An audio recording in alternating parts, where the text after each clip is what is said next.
Before we start this month's show, we have a special message from Mrs. Hype. I thought this was kind of cute, so I put this as part of this month's intro. Shane hasn't even heard it yet, so enjoy. First saved message from phone number 775. Received November 1st at 9:14 a.m. Okay, I got two problems. One, I know you're there. I think your phone just hates me, and it's not letting me get through. Anyway, my second problem is, it was Halloween yesterday. I get in the freaking car.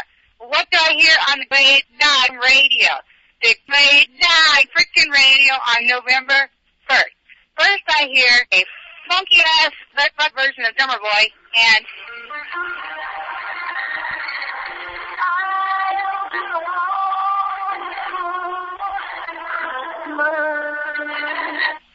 No, that is just wrong. I am not in the mood for no Grade 9 Christmas music.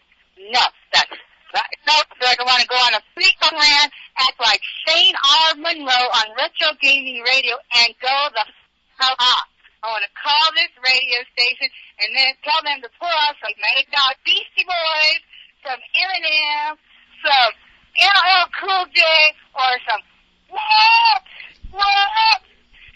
Anyway, I know you gotta be laughing your ass off now. Give me a call when you get this message. I love you. Bye. Retro Gaming Radio 2005. Keep it retro. Welcome to Retro Gaming Radio. I'm Shane Armando, your host. Retro Gaming Radio. Retro Gaming Radio.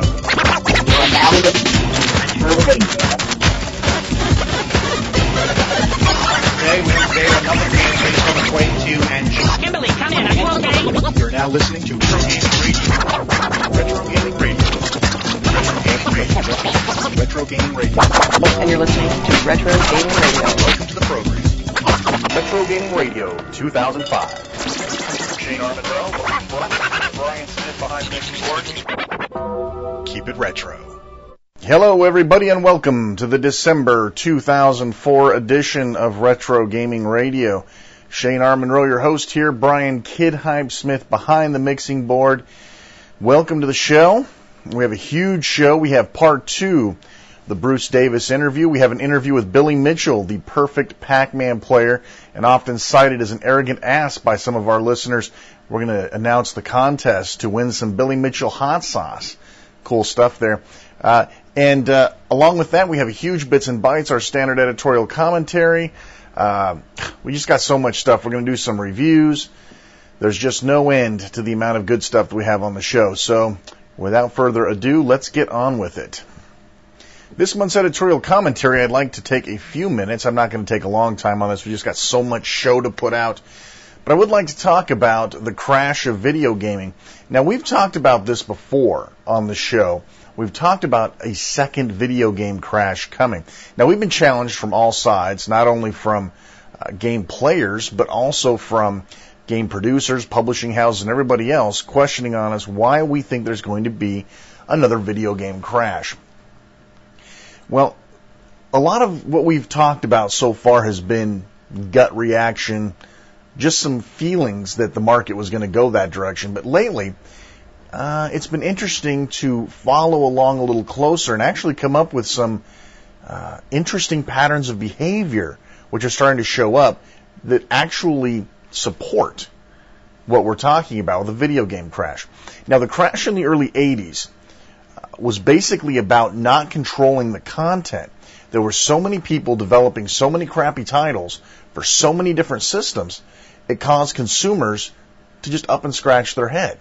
You know, we had some real big bombs like E.T. on the 2600. You had a couple of really big disappointments, but then you channeled that along with this oversaturation of product. Now, I'm not going to go into the great details of the history of the video game crash, but that's sort of the crux of it, you know, depending on which source you ask. But they all sort of agree that the overwhelming consumer side of it was definitely part of it. And along with that were some really big disappointments. A lot of people were spending a lot of cash for the ET rights to do the Atari 2600 version. lots of people got their hopes pinned up on certain titles and were let down. Pac-Man on the 2600. Yeah, it may have sold a lot. There may be a whole lot of copies of it out there, but it'll also be brought up in the annals of history as being one of the worst games ever made for the Atari 2600. And we've talked about Pac-Man 2 in the past for the 2600.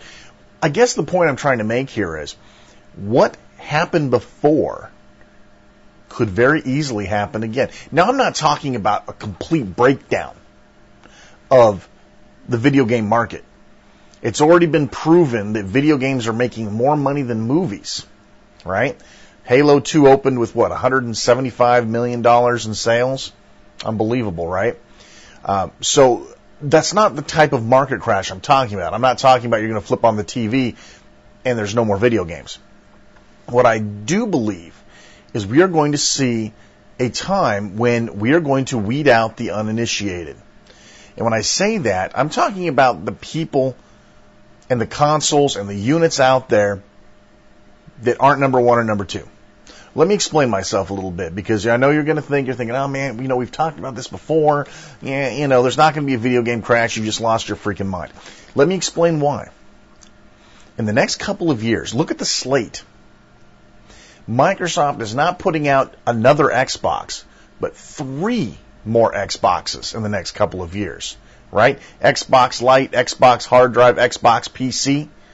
3 units. Come on. That's like approaching Commodore Amiga status here. How many Commodore Amigas can we have out at one time? How many Xboxes do we have to have? Now, if you don't tell me that having 3 different Xboxes on the market will not confuse the consumer, I think you're rolling up the doobie, because it's going to be crazy. The things that made consoles work was the fact that everybody who had the same console as you could play the same games. But now we've actually come to the point to where Microsoft is going to release 3 different levels of video gaming for the Xbox alone. If you don't have an Xbox hard drive, you're not going to be able to play Game A. You can't play Game B if you don't have an Xbox PC, for example, right? So they've turned the console into an open architecture. And granted, there's only 3 choices, whereas a PC, there's millions of possibilities. But giving a consumer 3 choices is what we're used to now, having 3 main players in the game. Now you're talking about 3 players just in the Xbox Microsoft arena. All right, what about Sony? Sony's talking about 3 different platforms too. The Sony PlayStation Portable, the PS3, and the PSX, which is the PS3 with all the trimmings to make it a media center, right? So they're going to offer up 3 different options. And then finally you got Nintendo, that I'm assuming is going to put out a 3rd generation of GameCube or game console, along with the Nintendo DS that just shipped, and they're promising support for the Nintendo Game Boy Advance. They're talking about having 3 offerings in the gaming market.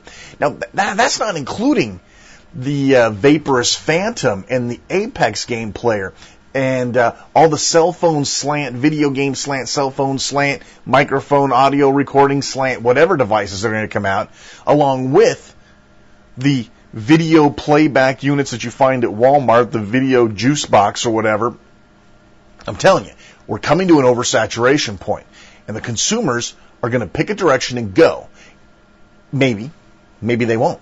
Maybe they'll pull back and say, I don't know what the hell to buy, right? Because they're going to be overwhelmed with choices. Now, you don't think there's any room for software now on retailer shelves. If you think it's a pain in the ass to get a copy of the latest game wherever, now, I want you to think about what it's going to be like for 9 systems minimum to be competing for retail space. It's going to be ugly. Okay, you can say, well, Xbox Live will be able to download content, so you won't have to go buy it. You can buy it through Live. I'm sure PlayStation 3 is going to have something like that. But you know what? Console gamers are not downloading kind of people. Console gamers like consoles because they take a disc, they throw it in, they play it. Nothing complicated. No online necessarily to go after, right? People like this simplicity. Consoles are consoles and loved and popular because they are simplistic in design. I could give my grandma a PlayStation 2 and a disc, and I guarantee with maybe an hour, she could probably set that thing up and be playing that game. Now, not that my grandma would play a PlayStation 2, but you never know. But what I'm saying is that's all going to go away. The market is becoming more savvy. That is true. However, when we talk about in Bits and Bytes this month, we're going to talk about Steam. When you look at the problems that Steam brought out, and that's behind one of the biggest release titles ever, the problems that brought into play, we are in for a world of hate and discontent, folks. Not only are we going to be fighting the convergence problem that we talked about a show or two ago, we're also going to be fighting market saturation. We're going to be fighting content ownership. Nobody wants you to own anything anymore. They want you to pay to play. They want you to pay to watch. They want you to pay to record. They want you to pay to do every single thing that right now you and I are taking for granted for free. Right? Okay, you pay your cable bill, but you could stick a tape in the VCR or hook your TiVo up, right? And you could record the show. That's not going to be happening for very much longer, folks. TiVo's already starting to get advertisers. When you fast forward through a commercial, they're going to put a commercial in front of you to watch while you're fast forwarding. That's right. Unbelievable. Video games are getting ads put in them. Ads that require internet connection that they can go and download new ads for you to watch while you're playing video games. People, it's coming to a head. And if the dumb consumer, even if the dumb consumers let this go, this whole Steam thing with Half-Life 2, we're going to talk about that later, the TiVo ads, even if the dumb consumers let this go, if the market really is getting as smart as people say, the market's not going to stand for it. All of this wrapped together is going to create a change, a crash of this entertainment medium. It's going to happen. And I've been talking about it for years. And right now, it's always been a gut feeling, but now I actually can see it. I'm watching it starting to happen. There are people that were involved in the early 80s that actually could see the market crashing. Now, those of us at home didn't know. You and I at home playing the Atari 2600s and our ColecoVisions and whatnot, we didn't see the market crash. We woke up one day and there were no games available. You know, I mean, almost overnight, literally. But there were people in the industry, the journalists, you know, the game doctor that we had on the show, I don't know, 6-7 months ago, last year, I think maybe. You know, the game doctor said they saw it coming. The people in the industry knew it was coming, but the consumers did not. And I think that we're going to start seeing that happen again. Look at what's going on. Take everything that I've already talked about. Add on the class action suit that's going on against Electronic Arts. We're going to talk about that in Bits and Bytes. You know, everything comes with a price. And we're approaching a point where Generation Gimme does not care about the price.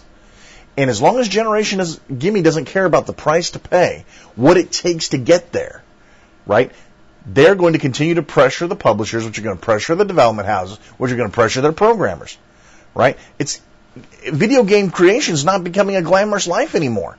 You know, if you read the EA Spouse Journal, the Electronic Arts' Spouse Journal, you know, these guys are putting in 16-hour days, 5, 6, 7 days a week. How glamorous is that? You know, I don't know how it takes that long to make levels, but apparently it does. But you know, my point is everything's coming to a head.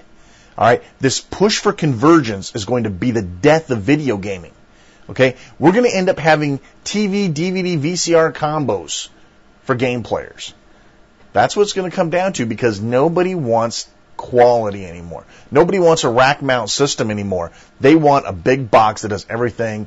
And, you know, it's funny. I was reading IGN the other day, and basically he was defending. This is funny because this was on the Nintendo DS portion of the IGN site. He was defending the Sony PlayStation Portable, saying that convergence is what he wants. Until he has a wristwatch, it's a cell phone, MP3 player, television, walkie-talkie, ass scratcher, he wasn't going to be happy.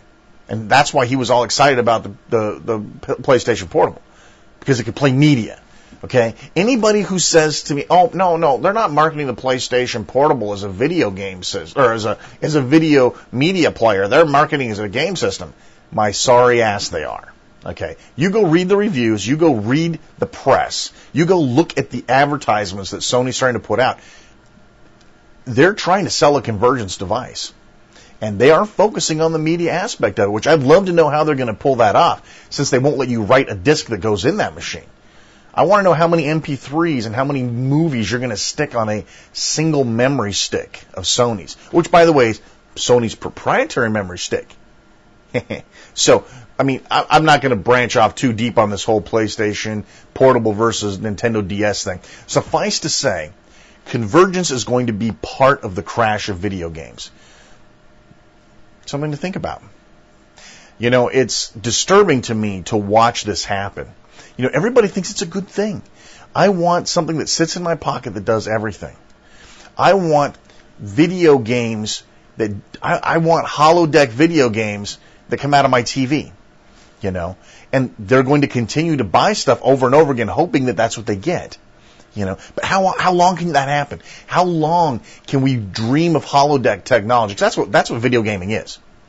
Everybody wants to see video gaming evolve to a holodeck. That is what has been pushed into our minds as the ultimate in video gaming, being 100% immersed into a game, which, by the way, I don't care how good polygons look, it's still on a TV, it's still on a monitor. There's no way I can be absolutely absorbed into a TV screen or into a computer monitor or into a handheld gaming device. I don't care how good the story is. I don't care how blow away the graphics are. I don't care how many channels a surround sound has, right?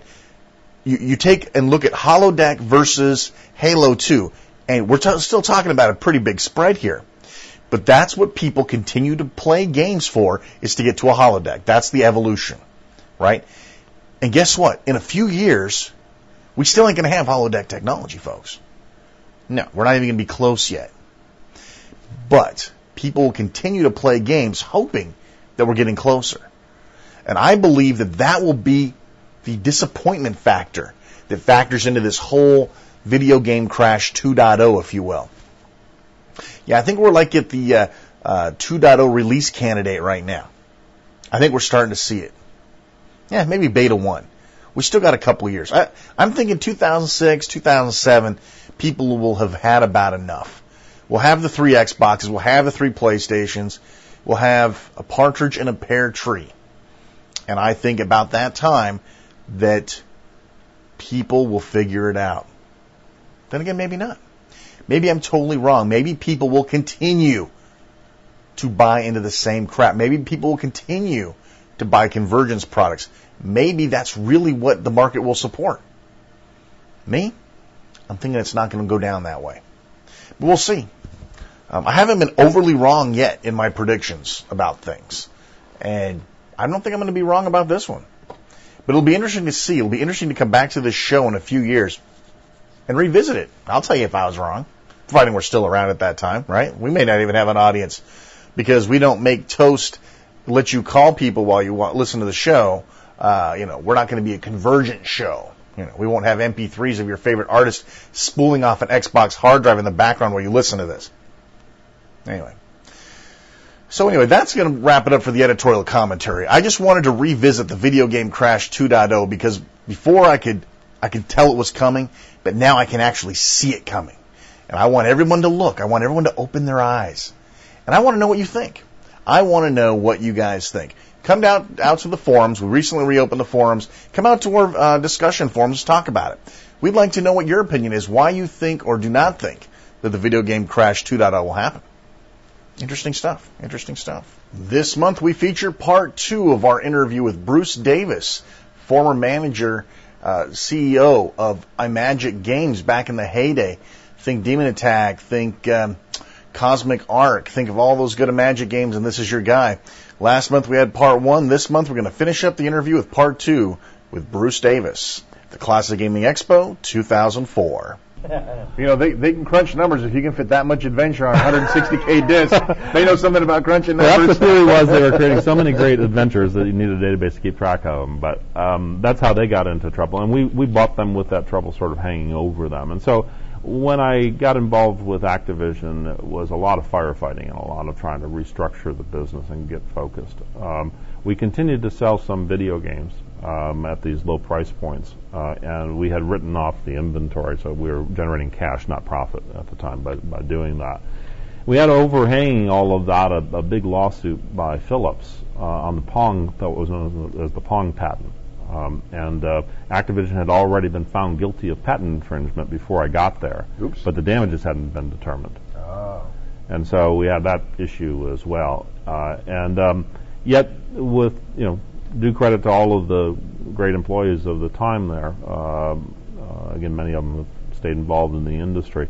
We were able to turn the business around and run it for another 5 years, and actually make some money and get some positive cash flow and grow the revenues from $16 million in 85 to $60 million in 91. But again, we weren't sort of making big money, and we had our ups and downs. Some periods profitable and others not. We had started to build a reputation with Nintendo and Sega, and we had an excellent relationship with the management at Nintendo. And we were trying to pioneer some new game concepts. We were actually the company that translated the Sega 16-bit programming spec into English for Sega. And we had begun using cameras and trying to emulate actual human movements in sports games, which has now become common practice in the industry. And so we were doing a lot of really interesting work at the time.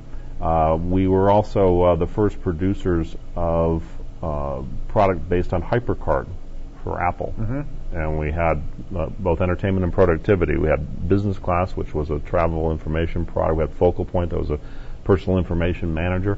And then we had Cosmic Osmo and other titles from Robin and Rand Miller at Cyan, who then created the famous Myst. I thought the name sounded familiar. Cyan, that was the Myst people. That's the Myst people. So Activision was the original publisher of their works. So those are kinds of things that we were doing during that time. We also acquired a company called ZSoft, who had created the paint product for Windows. So Windows Paint was created by ZSoft. We acquired the company that produced that. So we had graphics utilities, a few business products, and then entertainment across GameStar for sports, Infocom for text, and then later graphic adventures, and then the Activision brand for what we called at the time arcade-style entertainment. So were you guys still doing like first-party stuff? It seems like Activision doesn't really make stuff anymore. They're publishers now, pretty much. Well, a lot of time has passed since I was there. Sure. Everyone was using a combination of internal and external resources at the time. So there were a lot of developers who got essentially development deals, not distribution deals. But literally, we would give them money. They would give us a product. We publish it under our own brand. And I think that's still a common model from what I read of the industry. It appears to be that way. Yeah. And the virtue of that is a lot of talented people don't like to be managed by suits, by formal corporate structure, and I appreciate the feelings they have about that. So they stay in their own sort of company structure, a small company. They tend to work harder but feel more satisfied doing that than being a part of a big organization. A lot of them came from that smaller four-man garage style. Activision started with the four guys. Yeah. Yep. So maybe they work better in that mode. They do. Yeah. Well, I will not take up too much more of your time. We can talk again sometime. That'd be great. That'd be great. We're here every year. Is there anything that you're currently doing that you'd like to talk about at all? What does somebody that moves from the high-pitched gaming industry end up with if they're not still doing gaming? I know Larry Kaplan was doing IT work at a museum, which I thought was just totally interesting from the guy that made Kaboom. Yeah. Well, I head up a company called Digimark, and we're best known for two things. We make most of the driver's licenses in America. Really? Including California.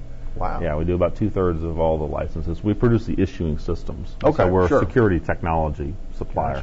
Gotcha. And then we have a technology known as digital watermarking.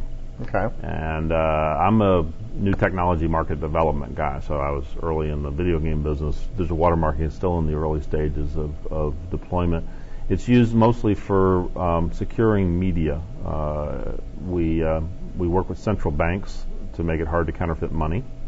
So paper media. We work with the motion picture studios and the record labels to make it difficult to pirate music and movies. And we also work with brand owners who put images up on the internet, and people use the images kind of informally to track down the images and to facilitate enforcement of brand programs.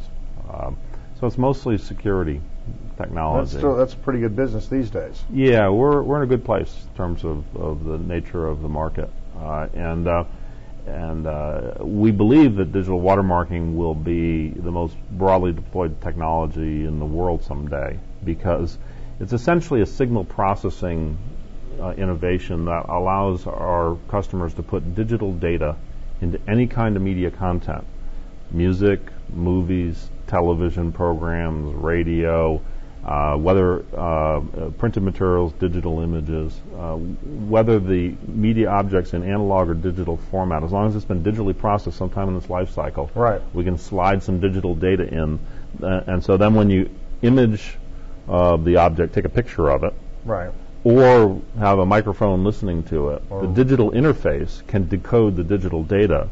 And thus, you can get a signature off of it to see who it belongs to. Well, I've got your DVD here. If this was digitally watermarked, if I showed this to a camera, it might be a cell phone. It might connect me up to your website to listen to the radio broadcast. So it's more along the lines of linking versus security per se. It's a content identification means, so once you have identified the content, any application can be executed, right? So the application might be, don't allow someone to make a copy of this. That'd be money, okay? Or allow somebody to listen to this song, but only if they pay, okay? Or here's an image of Bruce. Let's take him off to the company website and learn a little bit about the company. So all of those applications have the common foundation of, I know what the object is I'm looking at, or the object I'm listening to. So that's what we do. We provide the object identification means, and everybody else can provide whatever application they want. Are you the company that works with Adobe and JASK for money identification inside their software? We're not allowed to comment on anything that we do with central banks and money and so forth, but we do have technology in the primary applications of Adobe and JASK and other imaging companies called ImageBridge. Which allows photographers and corporate marketing types to embed watermarking into their digital images. And then track them on the internet. And it helps photographers to promote and license their images, and it helps the marketing departments to track where things go. And it's used primarily today. They use the Photoshop because many of them are high-end professionals. Used for marketing programs on the internet.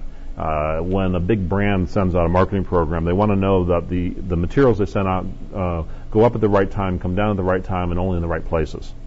And so by putting a digital identifier in all the content, they can then run spidering services that search for those images and say, okay, we've got 47 distributors, it's up at all 47, it's down at all 47, and who are these other 3 who aren't on our program, and why are they doing something with it? So that's really, there are 2 sort of camps of use of the Adobe and JASK software, professional photographers, stock photography agencies on one hand, and then corporate marketing departments on the other hand. Interesting. Brian, do you have questions? You've been keeping awfully quiet over there. It's a great interview. It is. Sit and listen. I was going to ask you about what do you think of the Google IPO? I think it's awesome. More power to them. I read last week that they think there are 1,000 millionaires among the employees. Great for them. Google has, been an awesome innovation. They've done a wonderful job with it. They deserve everything they get, I think. The guys who are in charge there like to do it their own way, for sure. And so they had the power to do an offering in an unusual way. It looks like it went okay, as far as I can tell. Well, they thought they were going to get $135 a share, and it ended up being $85, but it was sharing at $100, I guess, as of it was over $100. Yeah, no one will know for sure. My guess is they probably could have gotten a higher price with a different marketing approach, but I was listening to Mark Cuban on the business radio the other day, who owns the Dallas Mavericks, and he sold a company to Yahoo in the early days and then sold off his stock for $2 billion. And the question was, how did you figure out that you should sell everything right at the top of the market? And he said that he used an old poker expression, but he used it as a business variation. He said, a friend of mine said, if you're sitting at a table in a business negotiation, you can't figure out who the fool is, it's you.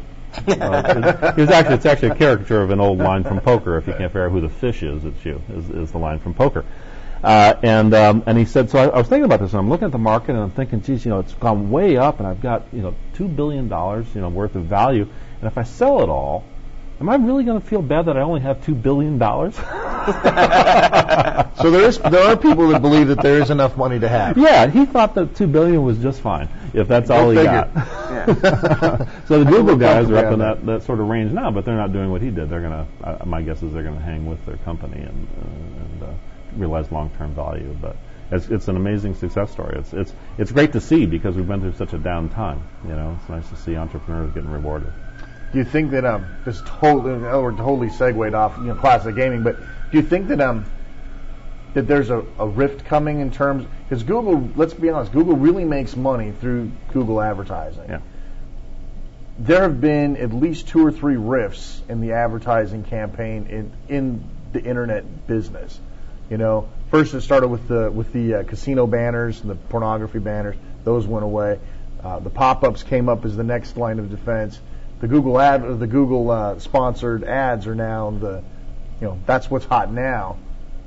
But it's getting more and more that people are finding ways of removing, stopping, because they're tired of being bombarded with it. Yeah. Do you think that that Google has a lot of eggs in that basket? And I think that they have lots of opportunity to evolve. I do think there's risk in the area that you identified, but fundamentally where Google seems to have trended is providing an editorial function. It's a lot like Yahoo's original business plan.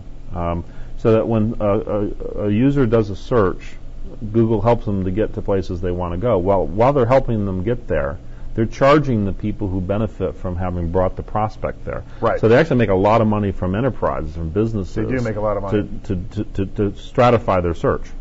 Okay. That will be an enduring value because that's kind of an editorial function that really has a lot of value. And they're in the catbird seat because they've got the brand and they've got the architecture. So it's not like if my company wants to reach users, I can say, well, screw you guys, I'm going to go to company X. I mean, I have to go and pay them. So everyone's got to sort of pay a tax to Google in order to get the awareness that they create. So it's a powerful business model. I think they're going to do fine. Now Microsoft's going to compete heavily with them. Yahoo has to compete heavily with them, and other entrepreneurs are going to develop clever ways to try to take a piece of what they do. So they got all those sort of challenges you expect them to have, but they're in a very good position. I think I like what they've done. I like their business a lot. Interesting. Back to the iMagic thing. The iMagic thing. That little thing that little thing. Yeah. You were saying that you guys didn't go into the computer market because there wasn't enough money there, basically. It's too small a market. Is that because you were basing it on the amount you were making as cartridge developers, meaning that you guys couldn't, not to be insulting, you guys couldn't humble yourself for a few years and take the lower... I understand your question. Because you guys could have been an EA. I know. It wasn't a question of wanting to have very large revenues.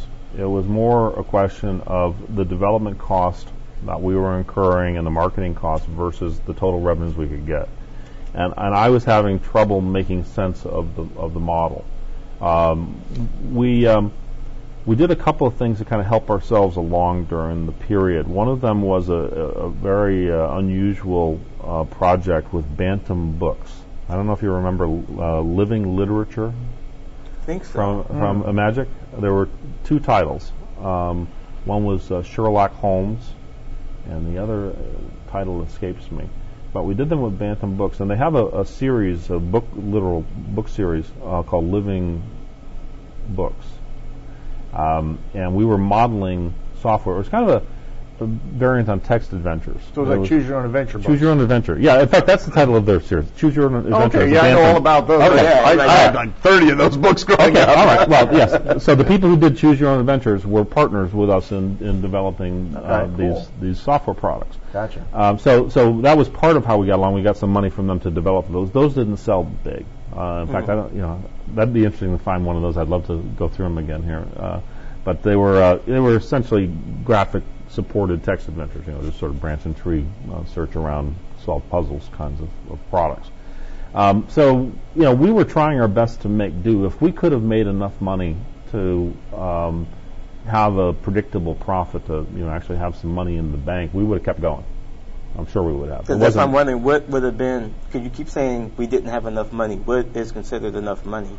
Is that just breaking even? Yeah, we were struggling to pay our bills, and we missed payrolls sometimes. I mean, it was that bad. And this is where it was a good group, and we were all dedicated to trying to make it happen. And this is after cutting staff down to the bare bare bones. We were living on the kindness of Activision in a sublease space at a very low rent rate. Nobody got any new materials at all. We made do with what we had. We were bare bones, just scraping along. It still wasn't. It wasn't enough. Now, again, I say, with the benefit of hindsight, I would have done it different. I would have toughed it out because we didn't have to close down. We could have scraped along longer, and we might have caught the Nintendo wave. Was there? And this is something I just thought of. I don't know why I haven't thought of this before, but was there always, in terms of maybe the home computing market, the home gaming market, was very, very sketchy because everybody was thinking that it was going to go away. Yes, absolutely. Yeah, you're right. You're spot on. Everybody it wasn't clear there was a market there because again you have to go back to the early '80s. But IBM was the primary producer of what people believed was the future of computing. All right, Apple was kind of a niche player coming out then with the Mac. Okay, and the Mac was marketing departments and so forth, not home users. Right, $3,000, $5,000, hugely expensive product, and so the home entertainment market was hobbyists. It was a very, very small number of people who happened to have a computer at home for some other reason, and the computer wasn't built for entertainment. And so the debates we used to have back then were, if we had a choice to build for a video game system where you got higher cost and higher risk but much higher volumes versus building for a computer system where the hardware manufacturers don't even care about you and won't give you any support, which one do you do? Right? Well, several companies chose to do the computing platform, but they were struggling at the time as well. In 1986, Activision offered to buy Sierra Online for $2.1 million. Wow. Okay, so it gives you a sense of the scale of the market, and Sierra was one of the biggest brands of the time, and we were down to the fine points of doing a deal at $2 million for the whole company. But there's right about that era, the 85, 86 era. I mean, the Commodore 64 was like the best-selling computer ever. They just were moving those things left and right. They said there was like 1 in 5 homes had one of those at one point in time. I don't know what year that fell into. Yeah, I think it just seemed like there'd be. I know there were Activision games. I mean, I remember playing Activision games on the 64. Well, the predecessor to America Online was starting up with it. Quantum Link, trying to get going, and Steve Case used to come around and beg for support, and we wouldn't give him any time because we were, I've forgotten the speed of the modems at the time. 300, yeah. Yeah, 300 or less. I think it was less than 300. Yeah, the first one I had that I was on Quantum Link with was 300. Okay. And that was pretty fast. The VIC modem. Yeah. Yep. So it was a time when there was great uncertainty about the role of computers in entertainment, and the theory became in 1986 and 87 in particular that because of Nintendo, that computers were never going to be game systems. Right, that they had been used by some hobbyist for games for some period of time. Right. But the video game systems, because they were designed specific for entertainment, would overwhelm all the market opportunity, and the business orientation of computers would overwhelm the design of the hardware, and the two of them would diverge. And it'd be harder to make games for computers, not easy. And they did indeed for some time after Nintendo came along. Right. And the big if you like, tipping point in the home market was the creation of inkjet printers. And HP came out with the was it the 500 series? Yeah, that was 95 was when inkjet started to really move. So you had this period from 86 to 95. It was kind of tough sledding there, and people were wondering, why do I want to have a computer at home? I got one at the office. Why do I want to have one at home? Kind of notion. And the people who had them at home tended to be Apple II, computer enthusiasts, right? In the early days, and then they were trying out some Macs and so forth. And Mac was black and white, not a great game machine. So there were a lot of issues in the early days that made computer entertainment very risky. As it all turned out great, Sometimes it goes that way. But looking you couldn't tell at the time. We couldn't tell at the time. Yeah. One last question. We've talked to a lot of developers over the last couple of years we've been doing this, and Shane has always brought up, and it's kind of interesting because you're kind of technically on the other side of the fence. You're the evil marketing. Yeah, I'm management. Yeah, absolutely. Yeah. Were you one of the few people who actually knew the games versus just not thinking dollar signs? You actually got in there into the trenches and played the games that you guys were making at IMAGIC? Absolutely, I played all the games. Versus, because you said, the people at Atari, they were just like dollar signs. Yeah, the senior management at Atari, I don't think I ever got near any games. But and I don't mean to say all of them, but most of them that I knew didn't know anything about games, didn't care anything about games. I loved games. I loved playing them, and I infused it in all my kids. Like I said, they're all real game enthusiasts, and I've driven that from the time they were born. So I think computer entertainment, video games are wonderful, and the progress of the industry is just awesome to witness. I wish I was more a part of it. So if you resurrected IMAGIC, you would be getting your fingers back in there and making sure that the product was quality versus because for me and Shane, we don't think the games of today are as good as what you guys were putting out back in the 80s. Just because there seems to be a lack of innovation because of marketing. Yeah. And marketing, everything seems to be marketing driven, and marketing only sees what made money last time and drive those games. It's a formula. It's just like the Disney formula. If you watch Disney cartoons or animation features through '90, there was a machine. There was always two wisecracking sidekicks. There was always this. You could just throw out a model and you could see Disney movies. Yep. And games have gotten so formulated.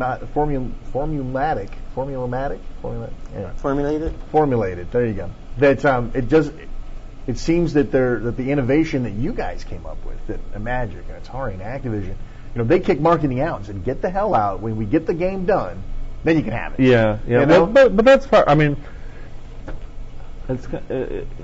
It's a little bit romantic to think that you can do that in a more mature market. It was a new market, so it was possible to just say, hey, leave the talent alone, let them see what they come up with, and we'll sell it when it's done, kind of notion. And we weren't that hands off. But nowadays, the economic vibrancy of the industry really is driven by formulas, and EA's got it in spades. They know how to do it. So you can't. We all want to see creativity and innovation and exciting new concepts, but there needs to be some means of bringing home the bacon, and that's really the formulas do that, because consumers like them. They wouldn't buy them if they didn't. Do you think that, they're finally starting to get it. We've been running this show for 6 years, and for 6 years we've been screaming, you're playing the same game this year you played last year, and the year before that, and the year before that. Basically when Doom, because Doom was innovative. Doom was reset the standard. There was Wolf 3, there was Doom, and then Quake came out, and kind of all of a sudden everything just started rolling, and that's when they started licensing the engines around. Everything was based on Quake 2 engines. I have been awestruck by the sort of the fertile nature of EverQuest. To give you an example, this is number 2 that we've talked. Another. Let me tell you why. I've got a 16-year-old son, and he started playing EverQuest 6 years ago. I think that old. Oh my God. 6 years ago. I'm gonna get in the coffin. What entertainment experience do any of us have where he'll spend 20 hours a week, 30 hours a week, 16 playing the same game he was playing when he was 10? But we don't. we talked to Larry Kaplan about it, and he says it's fun just to sit up there and basically work. We look at it as work. We don't look at it as a game. We look at it as he said, maybe you know this from your own sons playing, but he basically says it's like a job. Yeah, but, yeah. You go in, he goes and gathers bat wings and bones. He sits in front of the place and he sells them to people, and it's like I'm like, Larry, that's work. Yeah. Well, that's the thing. My son feels a sense of responsibility to the community. He can't let go. That's what Larry said. Yeah. Well, that's an awesome game. Something. That's an awesome game. I don't when understand. You get so involved that it becomes, an important part of your social responsibility. You can't leave the game because people are depending on you. That's perfect. So that has, like I said, that has just amazed me. If you decided to get your hands dirty back in gaming, would you take the risks that you used to take, or would you go the surefire formula route? Well, I'm not saying I'm getting back into gaming. Say like late at night. My shareholders would be a little upset if I did that. I'm just saying, late at night, you're sitting there in the bed. Oh no, I do this often. The best part of my experience in the entertainment software industry was discovering and getting to know talent, and just like Robin and Rand Miller. I found them in the back of a Macintosh magazine, and I asked Dick Laraberg, who was our development executive at the time, will you go find these guys? I said, I think what they're doing is great stuff, but they need some marketing help. Okay. Well, the stuff they've done, just blew everybody's minds, right? And I happened to find them. So that to me is very satisfying. I was able to find some talent like that and help them to realize their full potential. And in the early days when we were experimenting around with trying to build sports games with very good human emulation, we were way ahead of the technological means to get it done, and we probably shouldn't have been doing it, but it was cool. Yeah. Let's be honest, the GameStar stuff, like Sports League Baseball, the characters were very stick figure, but they moved amazingly. Yeah. They were silky, smooth. I mean, even from palming the ball in the mitt. That was, and that really stood out. I thought that was kind of a hook, and I'm not sure if that ever turned into money for you guys. Access did the same thing with Beachhead 2. Yep. They had low-quality graphics, but they moved so real. It was an instant eye-catcher. Well, and that's the intuitive and creative aspect of entertainment is sort of touching the soul. How do you get there? It doesn't have to be the best graphics in the world. Like you say, there's something about the gameplay that makes it happen. Or you can have, great graphics and modest gameplay, which was the early Cyan products, and just blow people's minds. So there are a lot of ways to get in there, and that's the fun part. So I guess if I was involved, that would be where I would get my greatest joy. Not necessarily in going formula versus really sort of high risk, but more in finding the talent and helping them to realize their potential. Would you? Because what Shane and I said, he's done a thing where when is it enough money to take a risk with these companies? Because that's one of the editorial commentaries on one of the shows. You'll eventually get to hear it. Yeah, you have to hear it. When is it enough money? In most creative businesses, and this is sort of the suit talking here, the management approach, you would allocate a part of the budget to high risk. So big successful companies don't do no high risk. They do a percentage associated with it. So they'll say, we'll put 5% of our development budget into these crazy guys in New Zealand that we ran into. Do you see that from your point of view in today's games? Do you see that? I don't. Well, I'm not in tune enough with the industry to say. I have the greatest respect for Larry Probst and what he's done at EA. I think they've done a wonderful job. Now, do they do enough experimentation? In my opinion, I don't know. I just don't. I don't study their portfolio well enough to have an opinion about it. I do know they do great product and they're very successful. But you would know if somebody was doing something innovative and crazy because you got kids. Well,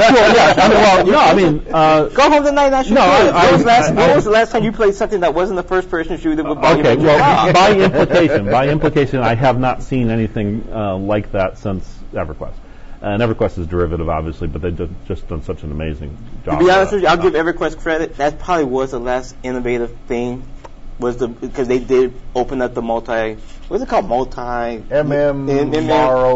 or something. The multi-RPG. Massive multiplayer role-playing game. I will give them that, and I be honest with you, between that and real-time strategy games, that was kind of like the end of innovation for me, which is like the late 90s. Command and Conquer, man. And Warcraft 3. So much of that. Yeah, Warcraft. But since then, and the thing is that you have to think about it, since 1997 to now, the industry has quadrupled in sales. Everybody's making money, and but you're still getting. You're saying every company should give a percentage, and it's like maybe in 1998 it was 20% innovation, 80% formula. It's less than 1% now innovation, and it's all formula. That's what it appears. Now we're not in the industry either.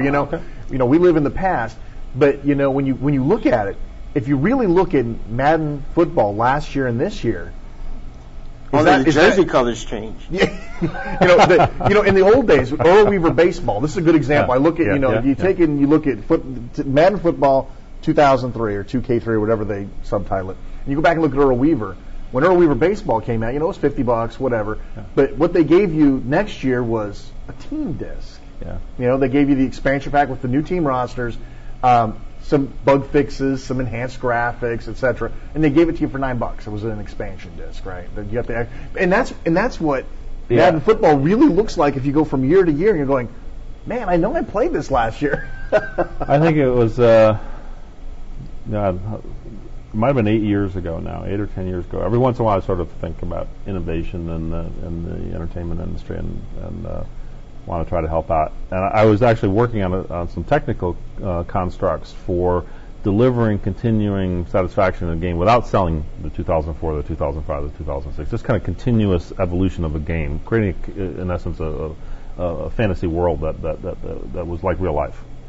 EverQuest is sort of there in some ways. And I dropped it because I was busy doing other stuff. Sure. But what the leaders in the industry have figured out, and the movie industry knows well, the music industry knows well, is you can sell the 2005 version that's marginally different than the 2004 version. Instead of charging 20% of the price, you can charge 100% of the price, and they'll still buy it, right?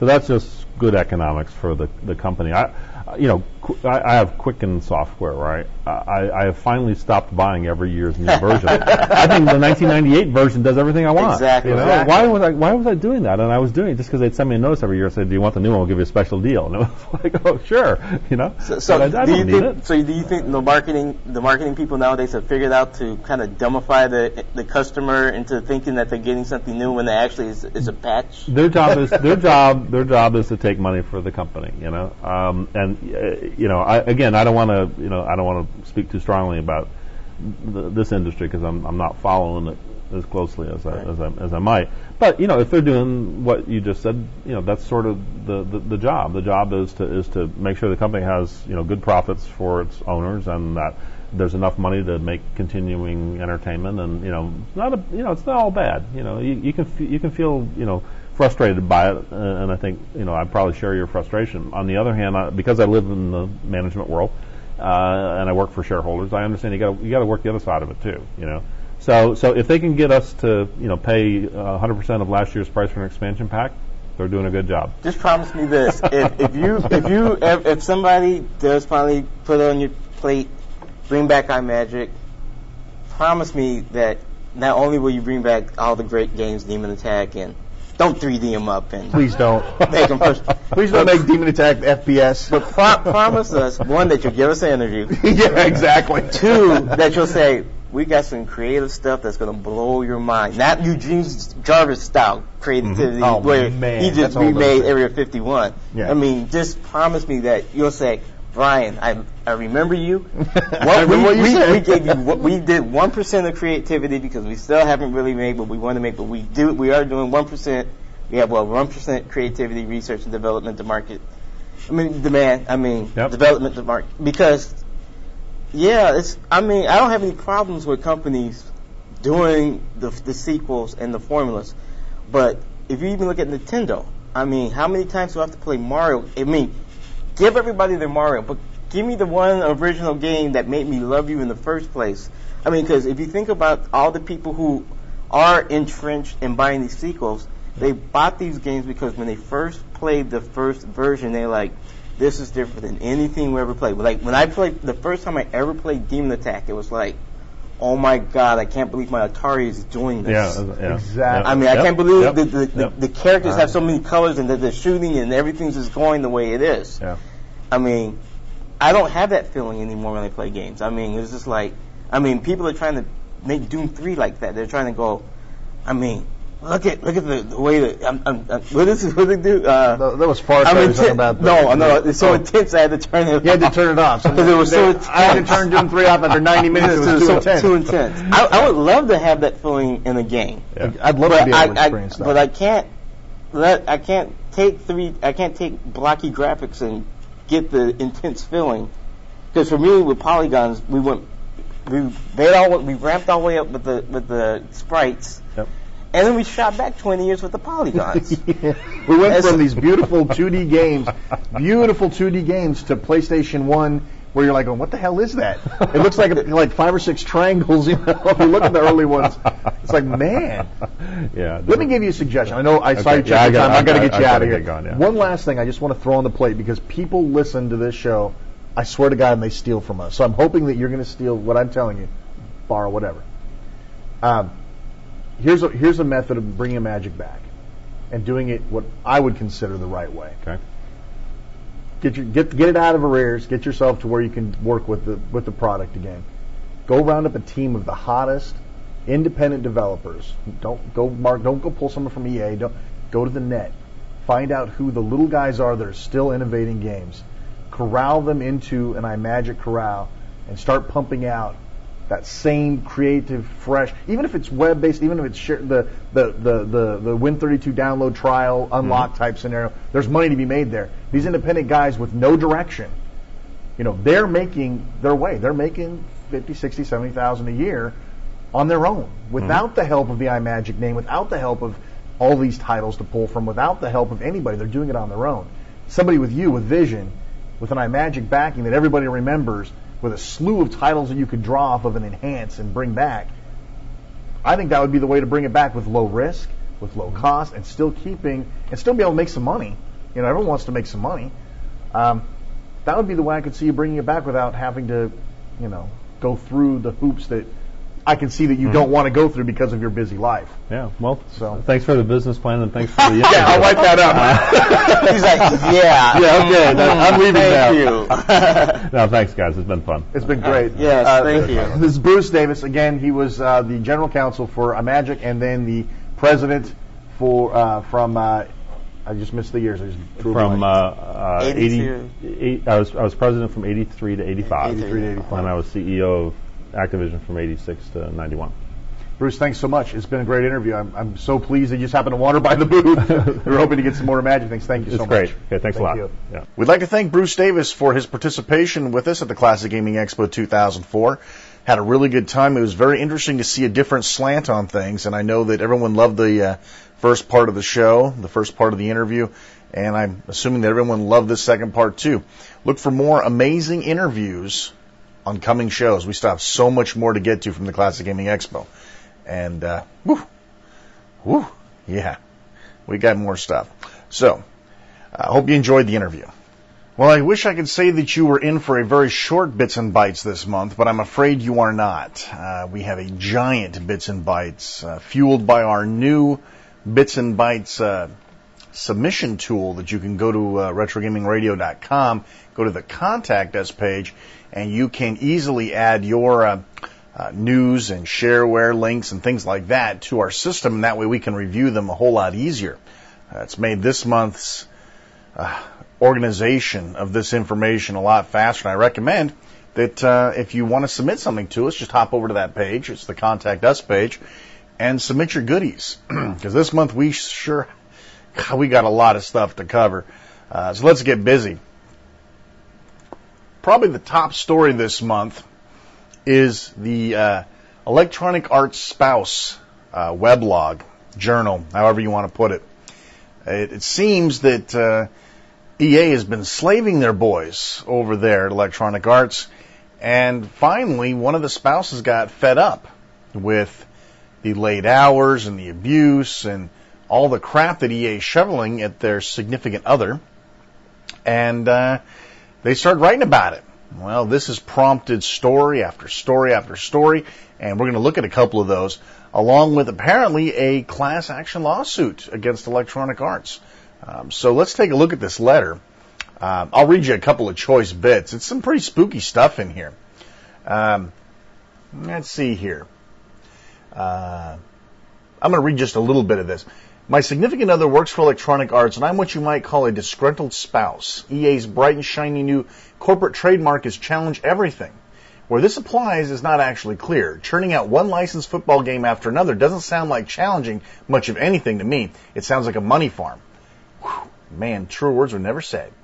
To any EA executive that happens to read this, I have a good challenge for you. How about safe and sane labor practices for the people on whose backs you walk for your millions? Yeah. I am retaining some anonymity here because I have no illusions about what the consequences would be for my family if I were explicit.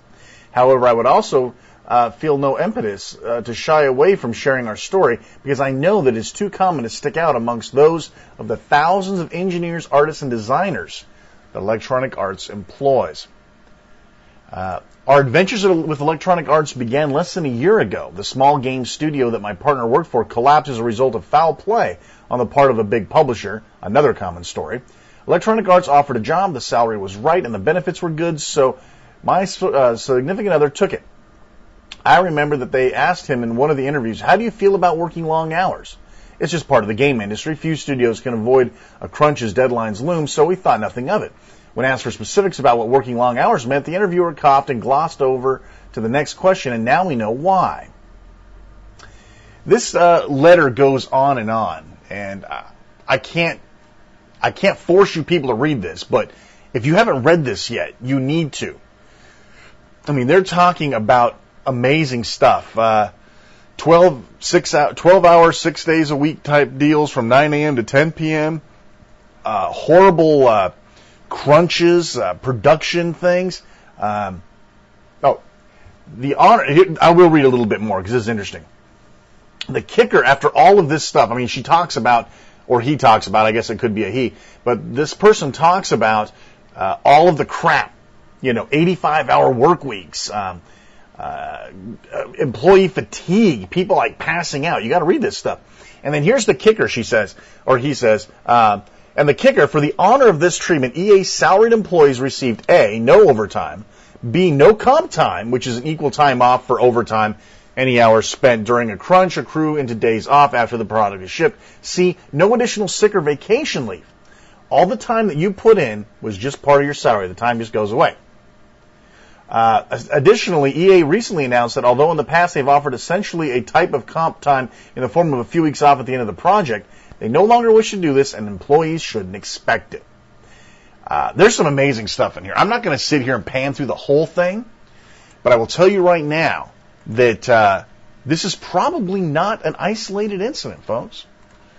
And if it were me, if I would start thinking about this stuff, the more that people are expecting, the more Generation Gimme begs for more.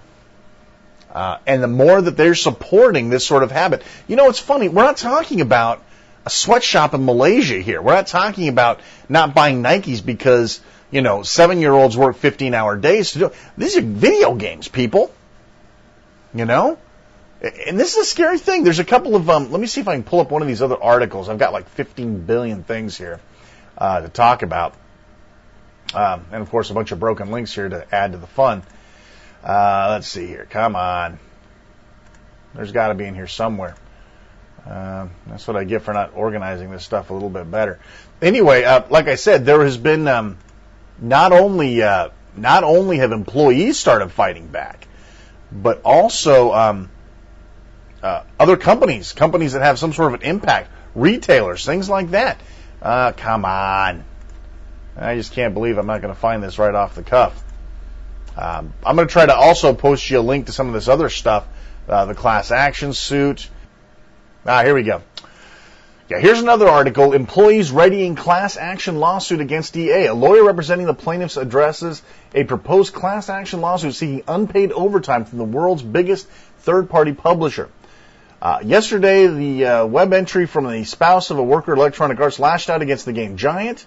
The current mandatory hours are 9 a.m. to 10 p.m. 7 days a week, with the occasional Saturday evening off for good behavior at 6:30 p.m.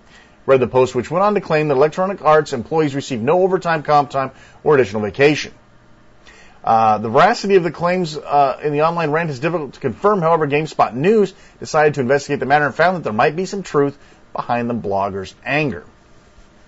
So, class action suit filed with the San Mateo Superior Court. There's a member to show some of the teams in here. Blah, blah, blah. Interesting stuff here. Anyway, this is the other side of this, the class action suit. And certainly we'll let you know what we find out as we go, because there's some scary stuff going on here. Now, I'm curious, what kind of impact that has not only on the games, but on the people making the games. Some scary stuff here. Okay, so let's see what else we got in here. Electronic Arts, my friend and yours. Here's an article to the Steam engine, as it were. Steam is, we talked a little bit about this, but I'm going to talk about it some more. Steam is a broadband content distribution network made by Valve, the people who make Half-Life and Half-Life 2. And the concept of Steam is, as always, the goal to make sure you don't own anything is to provide you with content that is not fixed. You don't buy CDs, you don't get a manual, you don't even get those cute little figurines they used to put into the Leisure Suit Larry and the Infocom games. You get the right to download and play the game. That's pretty much the basic idea. Steam's goal is to, and again, of course, they say that it's in the pursuit of giving you up-to-the-minute information and new gaming challenges and new mods and all this other stuff. When in reality, if you think about it, the only real goal to something like this is to restrict you from ownership. If they can completely control how you get to software, they can completely control piracy. Right? Not that it stopped anybody. We'll talk more about that in a minute. But the concept is if they can keep you from playing it when you want to, how you want to, that's when they can start charging you more religiously for something. This is the same thing as any other subscription-based system. Now, that's not what Steam is, at least not now. But Yahoo and a bunch of other companies have actually started this subscription system where you have to download a shell, and the shell takes your credit card or whatever and opens and unlocks games for you to play for a certain length of time. Now, a lot of people say, well, that's just what video rental places do, so what's the big deal? You go to the store, you go to Blockbuster, you rent the game, you take it home, you play it, you return it. How is that any different? The difference is if you would like to own that game, if you would like to be able to play forever with no strings attached, if that was the only model that you had access to, you would never be able to be free and divorce yourself from that company. This is a lot like DivX, not the crappy video format, but the DVD replacement DivX. Now, for those of you who missed out on that whole fiasco, they sold you DVD players, and a lot of them didn't play DVDs either. Sold you DVD set-top boxes that only played these special DivX discs. Now, here was the thought process. Nobody likes to return discs, right? No one likes to go to the video store, get a disc, take it home, and then have to take it back. Blockbuster makes millions a year on late fees. That's how they make money, by the way, if you didn't know that. Blockbuster makes money by late fees. That's how they turn a profit. But anyway, the concept of the DivX machine was that you would buy a disc for $5, $4, $5, some cheap little Padre number that nobody can turn down, and that would buy you a viewing of the disc for 24 hours. At the end of 24 hours, your machine would call back to central office, and the machine would deactivate itself if you unplugged it, and it would turn off your ability to watch that movie. And you're thinking, well, that sounds pretty damn cool. Hell, I never have to take the movie back. It cost me $5. I basically own it, right? I mean, it's in my paws. I have a product in my hand. That's cool. And I only have to pay for it when I want to see it, right? So every viewing cost me $4. I'd have to watch the movie 4 or 5 times before I would actually pay for it if I were to have bought the DVD, right? Well, the problem here with that is DivX went out of business. DVD would not allow it to run. So DivX went out of business. So guess what happened to all those people that have DivX players and a vast library of DivX movies? No, they got nothing, right?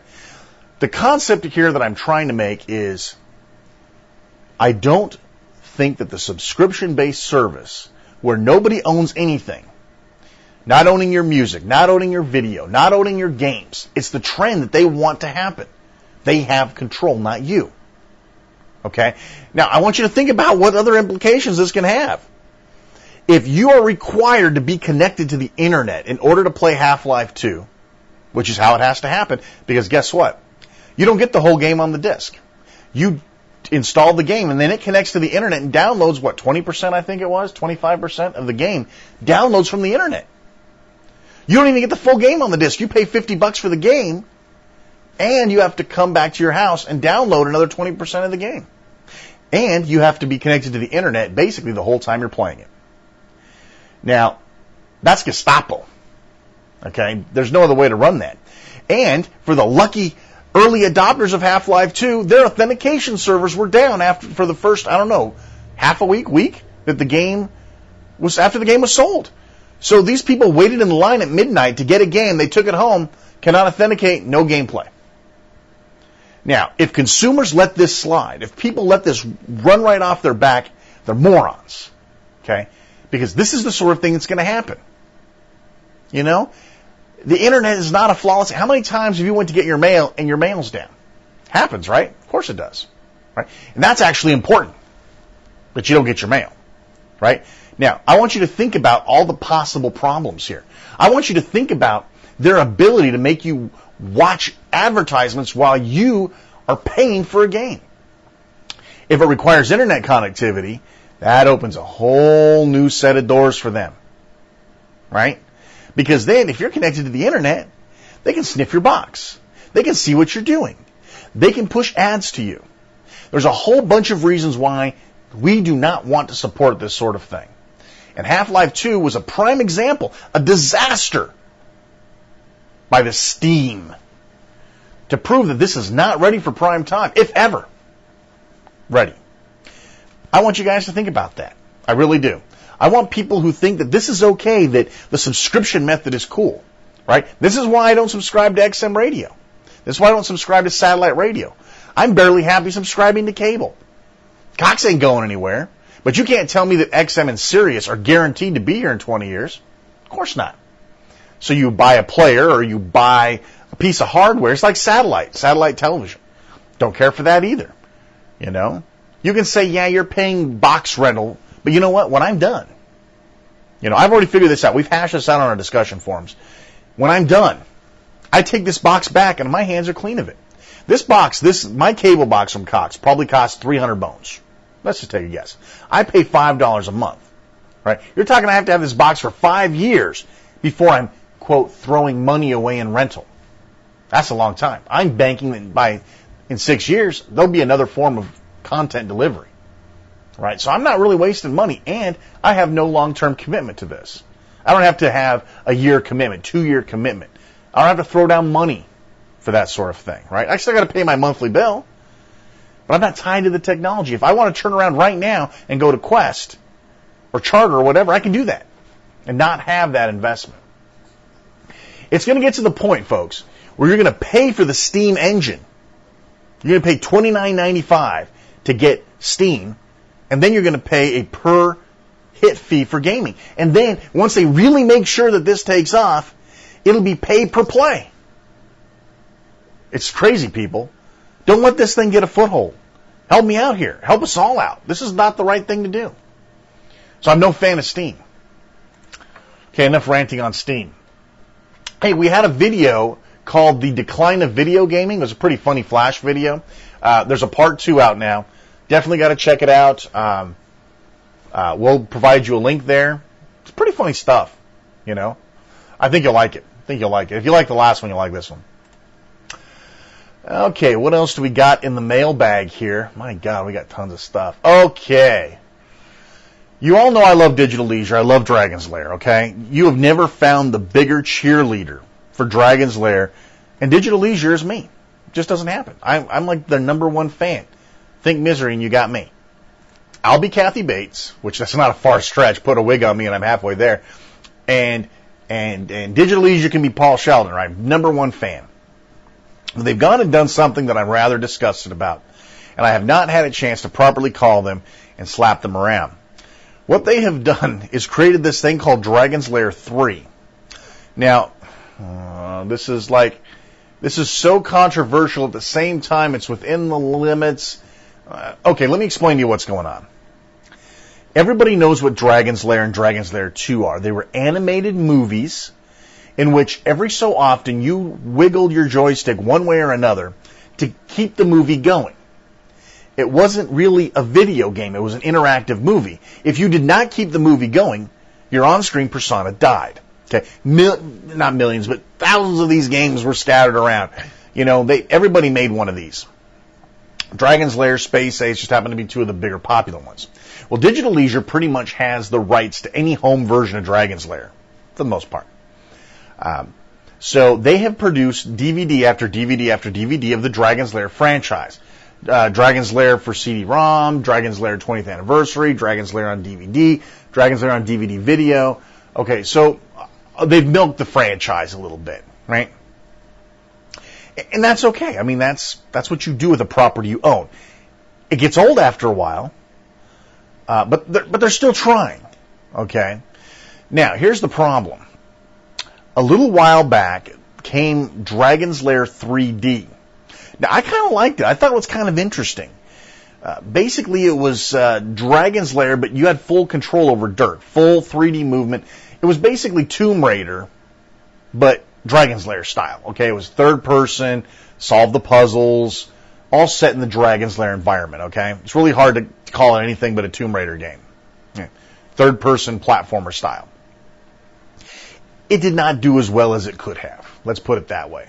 I think that they were hoping that the old folks would play it because it was Dragon's Lair, and the new folks would play it because it was 3D. And somewhere along the lines there, it just didn't mesh up. The old folks didn't like it. The new folks didn't really care for it. It just had no audience. Well, I assume to recoup some of their financial losses or whatever on this whole Dragon's Lair 3D thing, what they basically did, and I'm ashamed, they basically recorded video clips or rendered video clips based on the Dragon's Lair 3D engine, but they made it play like Dragon's Lair. Okay, so follow along here with me. You've got Dragon's Lair 3D graphics, which didn't look bad, but they ain't Don Bluth work. Okay, so you got Dragon's Lair graphics, or Dragon's Lair 3D graphics. You got Dragon's Lair gameplay. Now, okay, what are you thinking here? People didn't like the gameplay in Dragon's Lair for the most part, unless you happen to like the interactive movie, which I do. A lot of people didn't. And a lot of people didn't buy into Dragon's Lair 3D, right? So we combined 2 properties that proven that the modern generation doesn't like to make Dragon's Lair 3, which the old people aren't going to like because it's not Don Bluth's work. It doesn't have that same feel, that same magic. This was a grasp for cash. I mean, there's no other way to look at it. Now, I'm going to give you a link where you can download a copy and try it for yourself. Like one level. The puzzles, I guess, are okay, but I don't know what they were thinking on this one. And I'm actually kind of disappointed. This is one of those things where it's like, what the hell are you guys thinking? So I want you guys to take a look, come back, tell me what you think on our message forums, because I don't know. I'm kind of distraught about it. You know, they've hoarded my property.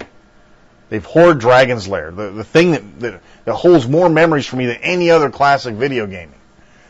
Now, what's really funny is the link I send you at GameSpot says it gets a 9.3. Of course, that's only 5 ratings on the game. But it's a pretty healthy download, 33 megs.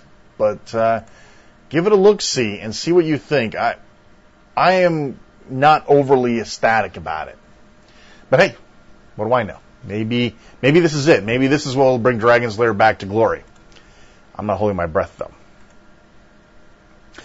What else do we got here? Oh, yes, let's talk a little bit about Halo 2. You know, I was going to talk a lot about it, but I'm not going to, because it doesn't need my support or my condemnation of the title. I will think it's funny, though. I'm going to send you some links here. It's funny. I want to read you just a piece of this GameSpot review. Now, first of all, I want you to notice that it's 9.4, a rating of superb, right? On the top of this article. Gameplay 10, graphics 9, sound 10, value 9, right?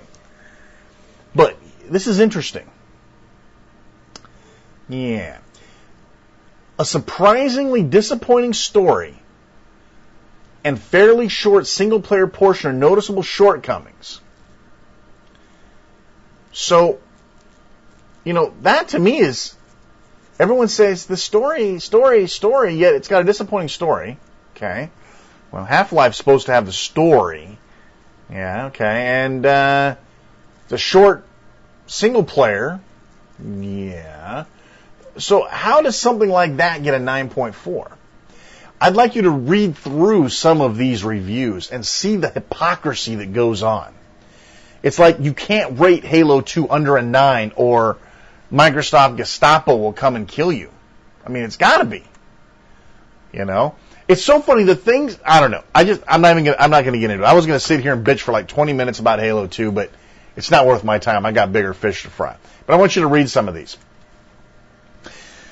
If you watch television and listen to the media, video gaming is the hottest property on the planet.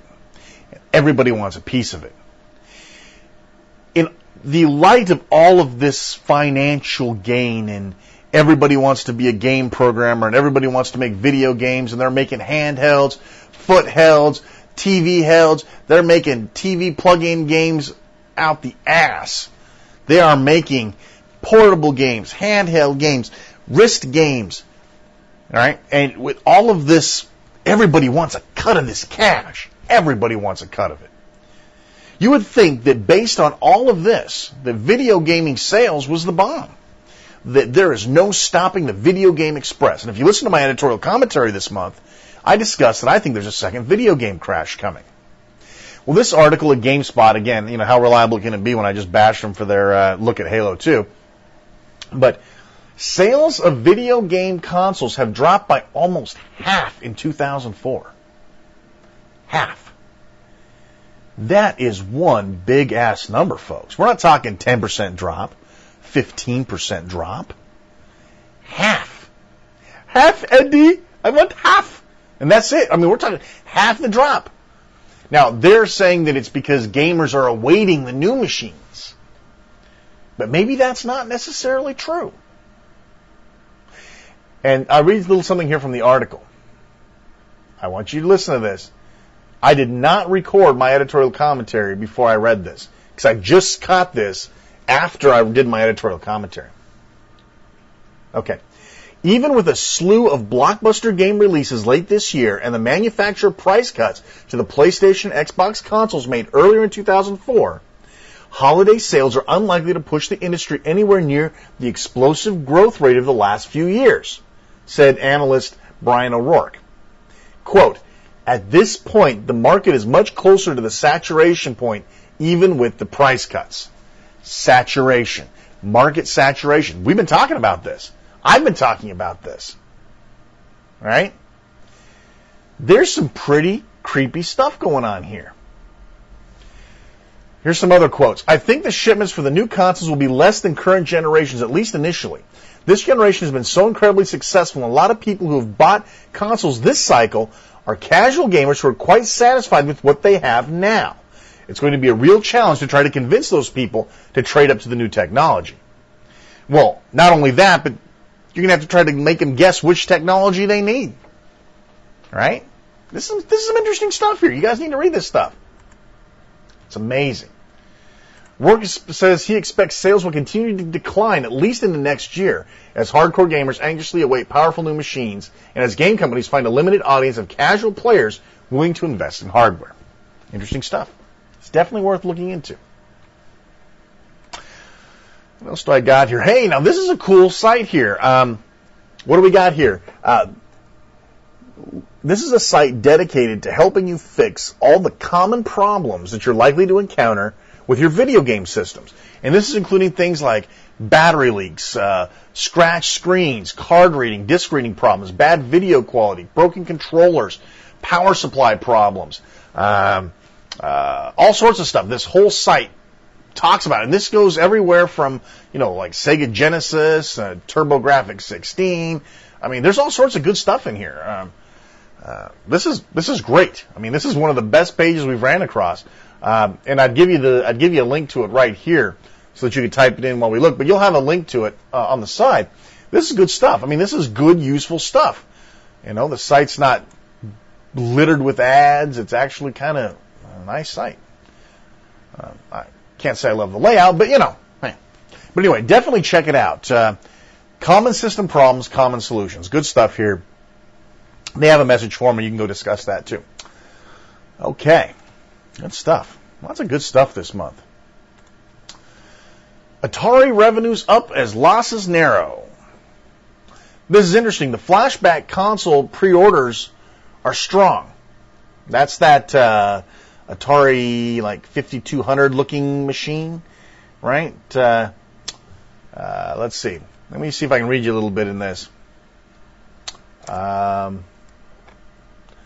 Bono emphasized, save for the single-announced DS title, Atari Classics, he preferred to take a second-row seat for all up-and-coming hardware launches. He expressed confidence in the Atari Flashback plug-and-play game console, despite calling it a piece of plastic with a chip. Due to part shortages, only 500,000 of these units can be made in time for the holidays, all of which have been shipped to stores. So, you can expect to see this on eBay. They're expecting this to be a big thing for them. I mean, it's pretty sad when they're basically saying, well, we're not going to develop for anything else, but we're going to sit here and pump these Atari crappy-ass consoles out. This is unbelievable. I cannot believe the fad that gaming has turned into. This is just part of the fad thing that just raises my hackles. Okay, yeah, this is kind of old news. I'm not going to even talk about that one. Let's just kick that in the shorts. What else we got? Another dead link. Yada, yada, yada. Okay, well, it's too bad. That one looked good. Let's see what else we got in here. It's crazy. You just can't believe how much crap is in here. Oh, come on. I can't believe these stories are down. I wanted to see some of these. Oh, well. We need to make some notes. Well, there's a joystick. Gotta like that name. That's kind of cool. That apparently have leaked some Xbox 2 design pictures. It's worth taking a look at. I think it's funny that they put a handle on it. That's that's funny. But anyway, I'll post a link to that. That's pretty funny. Xbox 2 pictures with a handle. Love it. Okay, what else do we got here? Here's something interesting. Everyone knows how much I like to smack around Xbox. Yesterday, Sean Burke filed a suit in Los Angeles alleging his Xbox stopped reading and playing games after less than a year of normal use. The suit is looking to represent all Xbox owners who've had a similar problem and is seeking compensation. Apparently, these things are starting to die a lot quickly. Maybe they cut some corners in production and not lose as much money on sales. Who knows? Interesting stuff. There's a lot of posts here. The reader comments are what you really want to look at. Yeah, this is the interesting part. I'm trying to see if there's a really good one in here. This is scary. I mean, if you look at all these posts, you would sound like pretty much every Xbox has crapped the bed in less than a year. Let's see, what do we got here? Blah, blah, blah. Let's see. Now, you know what? I'm just going to let you read this stuff. I was looking for something choice, but there's so much good stuff in here. I could spend all the time. This makes me sick. Mine is 6 days old and the tray won't open with a rented disc in it. Yeah, well, who knows what's on the disc. Paperclip crap my ass. Yeah, Microsoft sucks and should be sued. Yeah, I like that. What else is in here? Let's see. I had my Xbox for almost 2 years and there hasn't been any abuse to it, just normal use, and it died for some reason, and now I have to pay $80 on the defect. Wow. Everybody wants in on this lawsuit. See, there's got to be there's some other good stuff in here. Let's see. There's some good stuff in here. After they go through this whole bit, there's one person say, it should say, your Xbox can't recognize this disc because it's all our fault. Make sure it's an Xbox game, not a PlayStation 2 game, DVD movie, not a VHS, an audio CD, not cassette or 8-track, you idiots. Also, check to see if the disc is dirty or damaged. Try spitting and breathing on it about 200 more times, then wipe. Please send us more money and we'll all let you play again. Remove this disc to continue. I love it. There's good stuff in here. Anyway, you guys can take a look at that on your own. Can't get enough of that. The Sony PSP has finally been finalized. The specifications are kind of laid out. Here's basically what we're looking at here. 9.5 ounces, which actually brings in a tad lighter than the Nintendo DS. 6.7 by 2.9 by 0.9 inches in dimension. Smaller than everybody expected, including me, which is going to be seeing how much fun it's going to be to watch a movie on that little screen. 4.3 inch, 16 by 9 screen. So you got to kind of look at how that aspect ratio. 4.3 is 1.3 inches bigger than the Game Boy. Well, one screen of the Game Boy. But that 16 by 9 tends to make it look smaller. That's 480 by 272 resolution, 60 million colors, 33 megahertz CPU, which is opposed to the 66 plus 33 on the Nintendo DS, 32 megs of RAM, 4 megs of DRAM, 802.11b, of course, USB 2, memory stick Pro Dual, IR remote, headphones, mic ports, and yes, it will play MP3s, although we don't quite know how. And of course, 8-track 3 files. Now, I don't know what that is. I'm assuming it's some proprietary video format. Now, that'll be fun. I can't wait to see people take all of their crap and try to get it into a format that this thing will read and put it on a card that's basically intended to take medium resolution pictures, not hold movies and video and audio. I'll have to see how that comes out. Yeah, it looks cool though, right? It's black. The graphics were nice. Thank you. Yeah, of course, then this is also from the same people, folks. This is pretty cool. There's all sorts of reader comments on this, too. Let's see if I can find some really juicy ones, because some of these are pretty good. Someone was saying that they were talking 2.5 hours for watching videos. 2 to 2.5 hours. You might as well have your laptop. You know? No UMD burning, so you're not going to be able to write your own discs. Let's see, what else do we got here?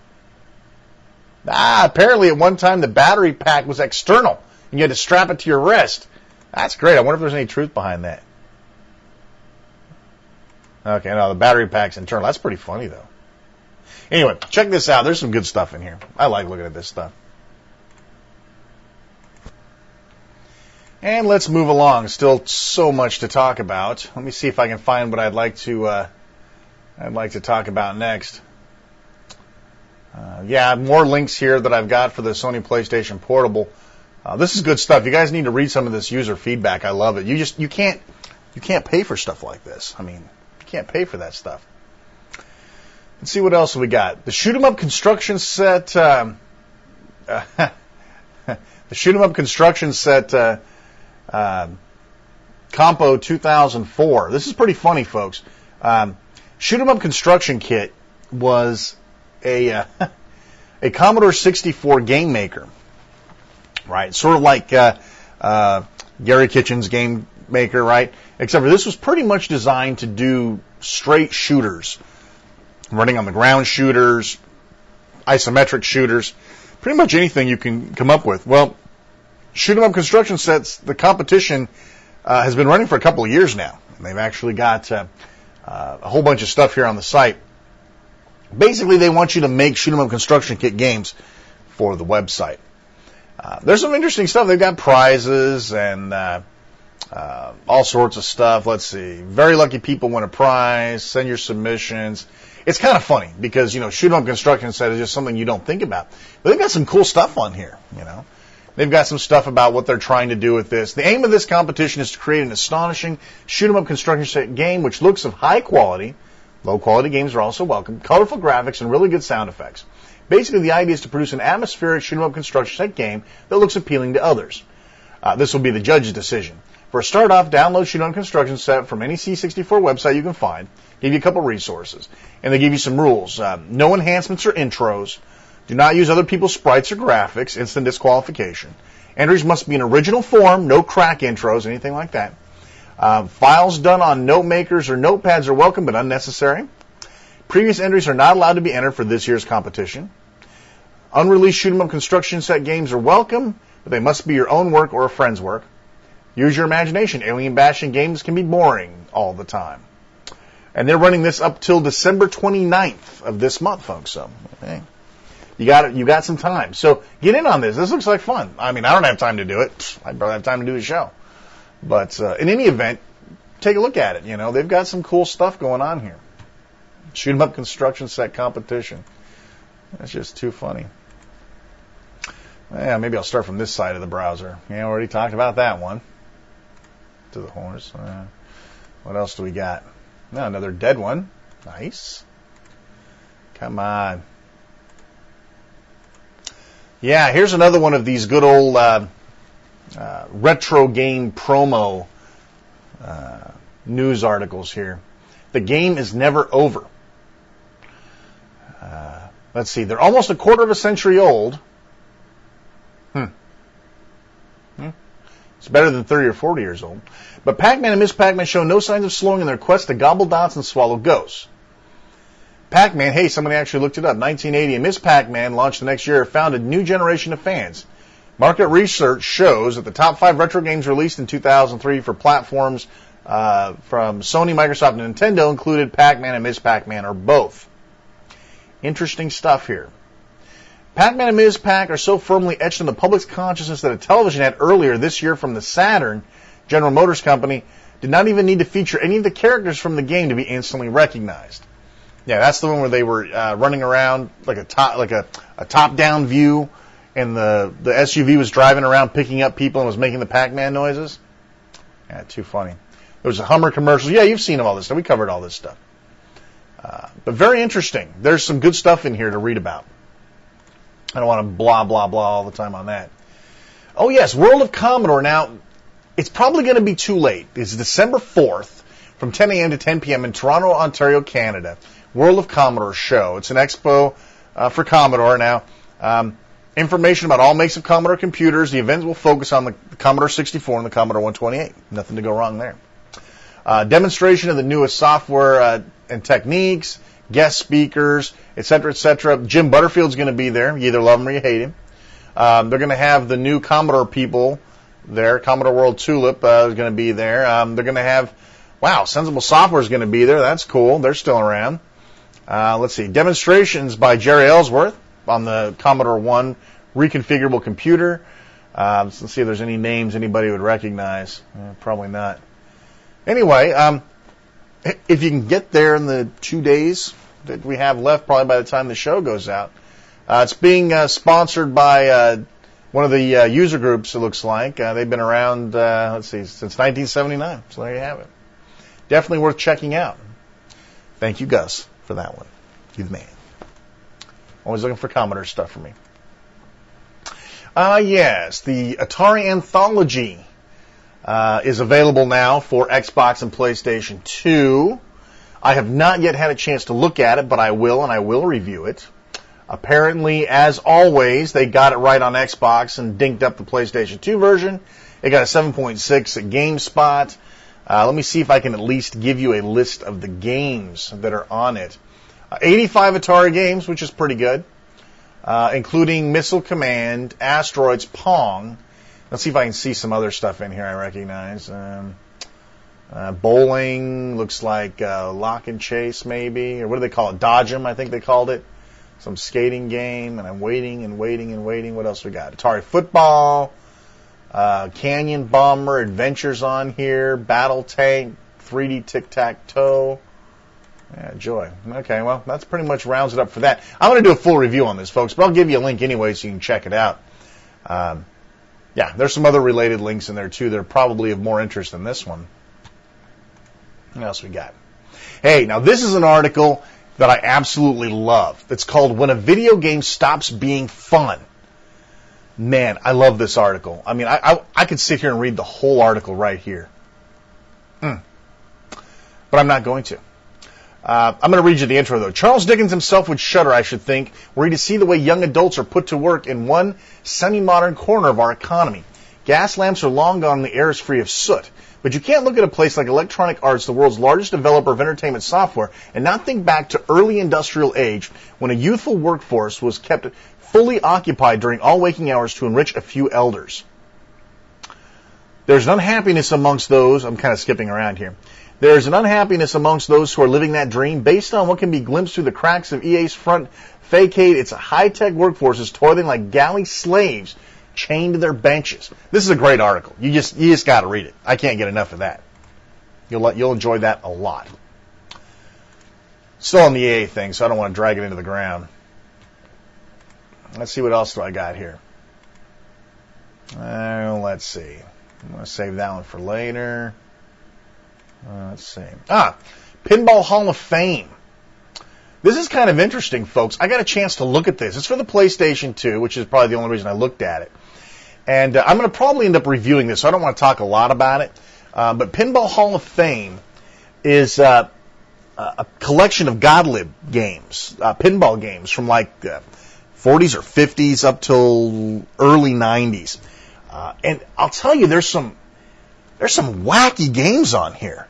You know, there's some very unusual pinball games on here.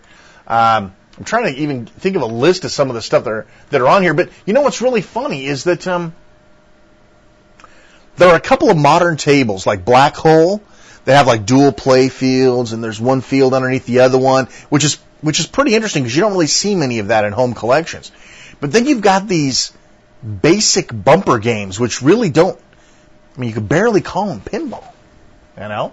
But yet they're in here, and some of these barely pinball games, they're a lot of damn fun. Believe it or not, it's crazy, wacky, wild stuff. But I'm going to give a review of that probably someday. But I just wanted to bring it up. Of course, we'll have a link. Oh, let's see.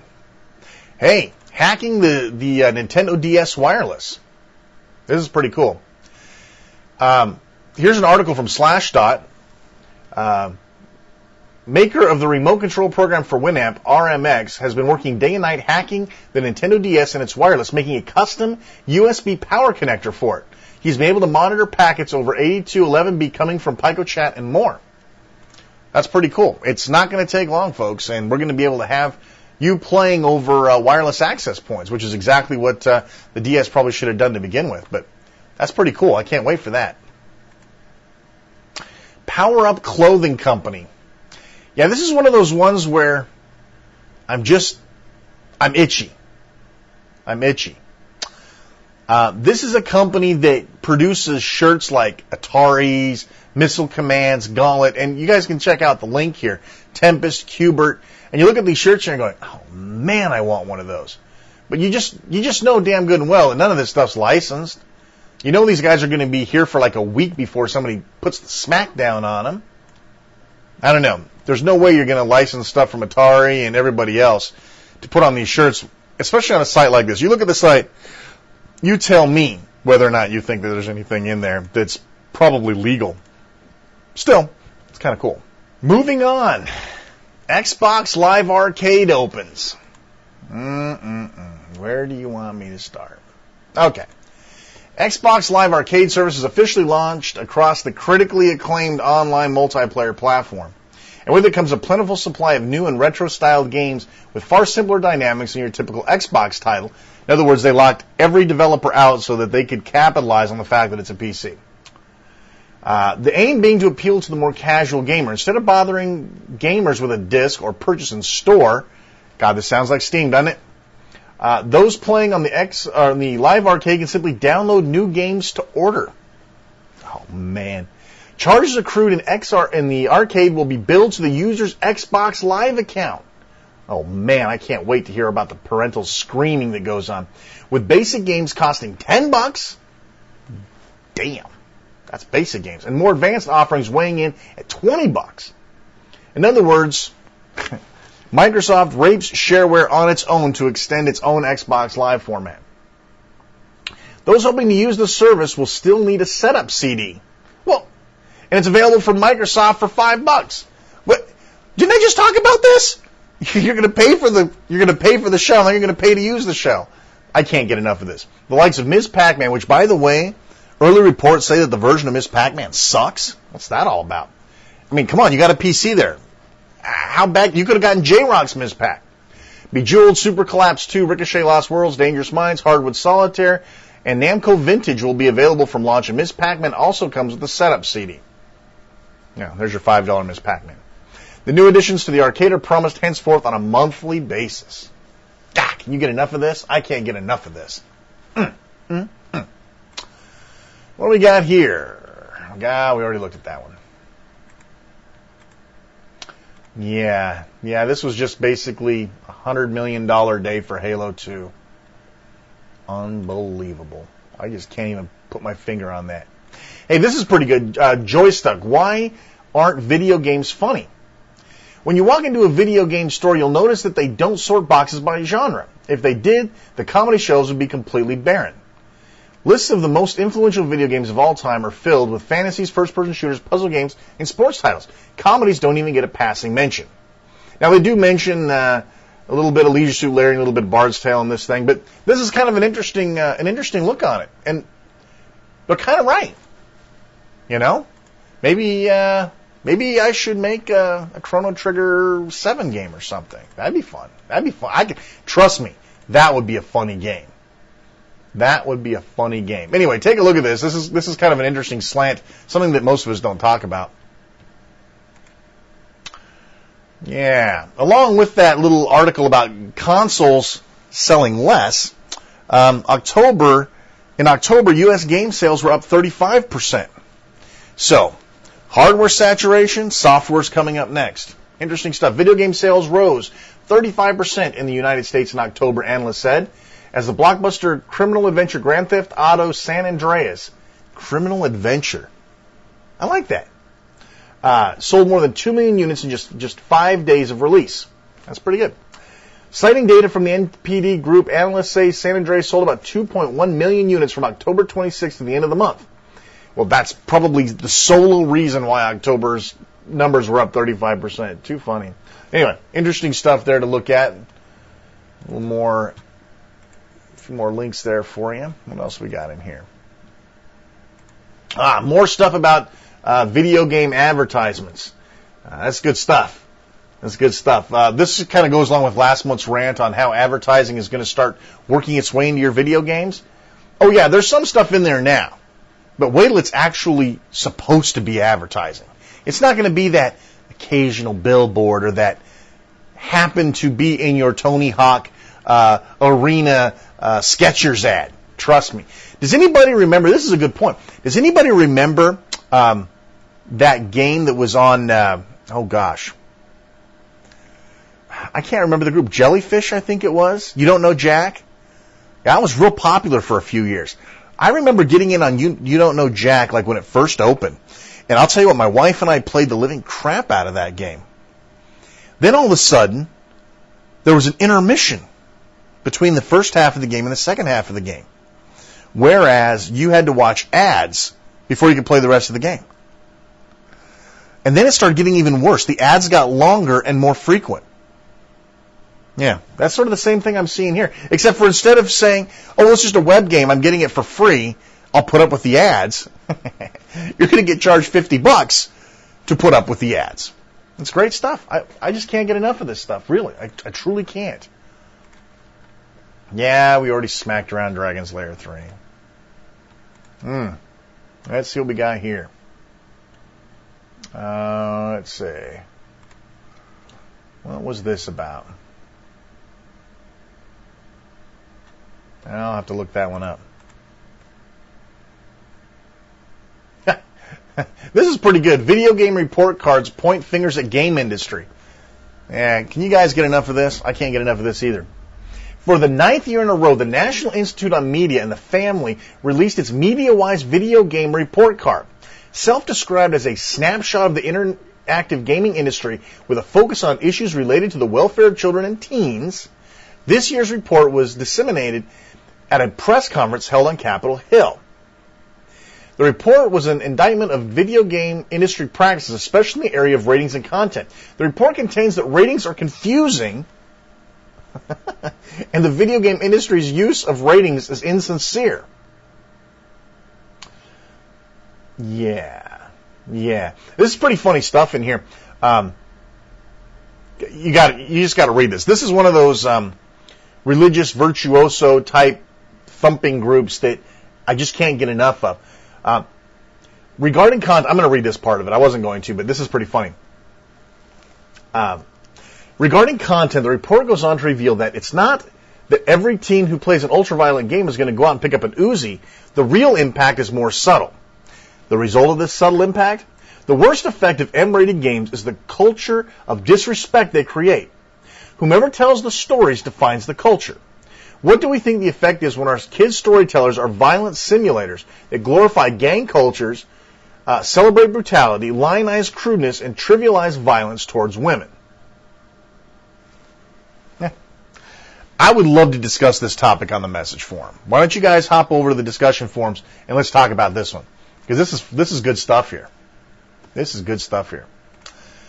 Let's see. We're starting to wear down here, folks. Oh, here's a little one I ran across. Didn't even get borrowed this time around. Pac-Man breaks out of the arcade. A group of Singapore-based researchers are taking Pac-Man out of the arcade hall and setting him loose on the streets. Virtual reality gaming system allows players to become the insatiable cookie-munching hero of the classic computer game or one of his ghostly nemesises simply by donning a backpack and a pair of goggles. Okay. Keep working with me here. But instead of becoming a yellow blob trapped inside a low-resolution two-dimensional maze, human Pac-Man can freely roam through real environments.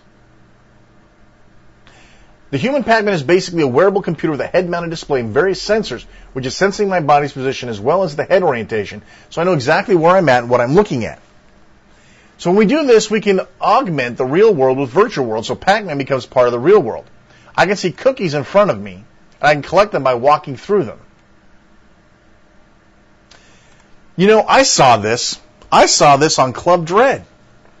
Anybody see that from Broken Lizard, the guys that did Super Troopers? Same sort of idea here. Except for you got to chase, young wet bitches dressed up in bikinis, but that's a whole different story. This is funny. They make it an internet game. I just love this. Human Pac-Man. This is like putting Tetris up on the side of the building.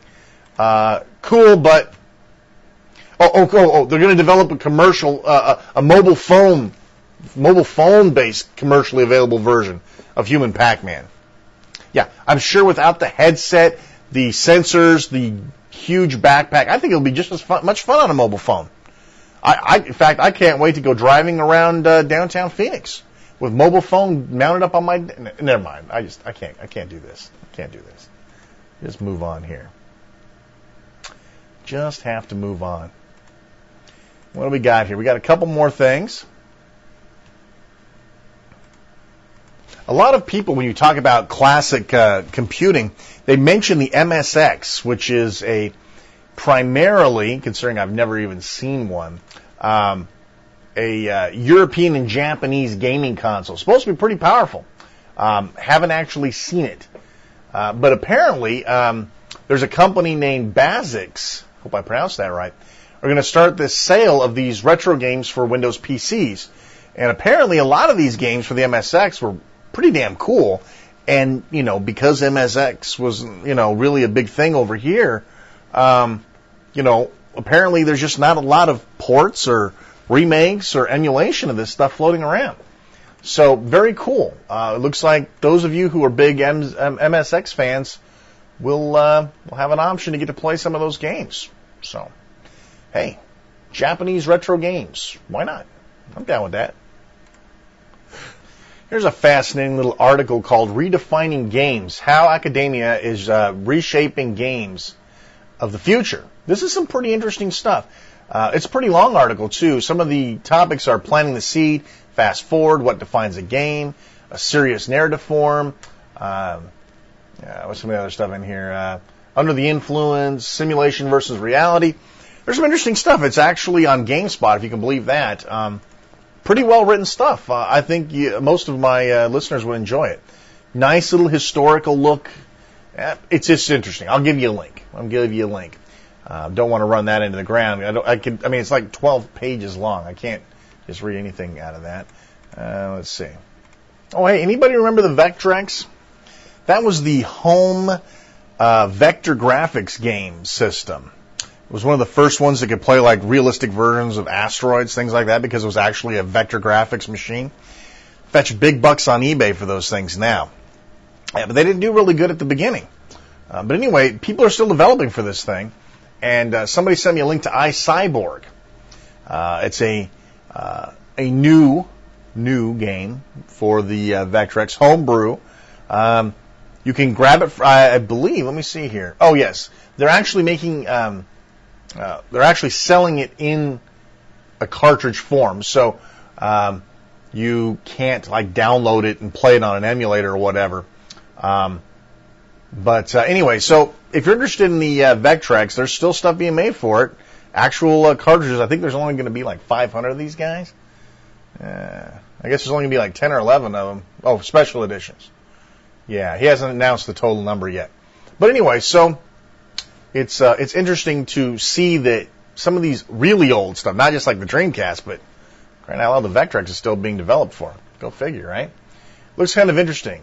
It's off a tripod site, so it might not be there tomorrow, so you might want to get in on it now. Yeah, I don't have a link to this one, but I do remember the story. I had a broken link to it that was sent in. But this is actually kind of interesting. Apparently, and again, I'm going to have to go look it up because I wasn't planning on talking about it. But they made a video game which simulates, apparently with scary accuracy, the President Kennedy assassination.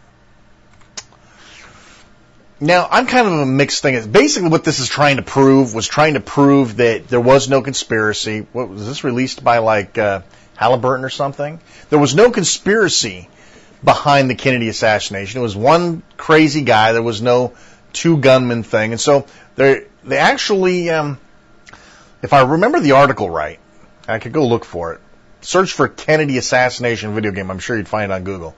But basically, you can shoot the president's head. I mean, you can actually take the position of the shooter and shoot the president in the head to see how it's possible with realistic physics and everything. Now, I'm kind of mixed mind about this.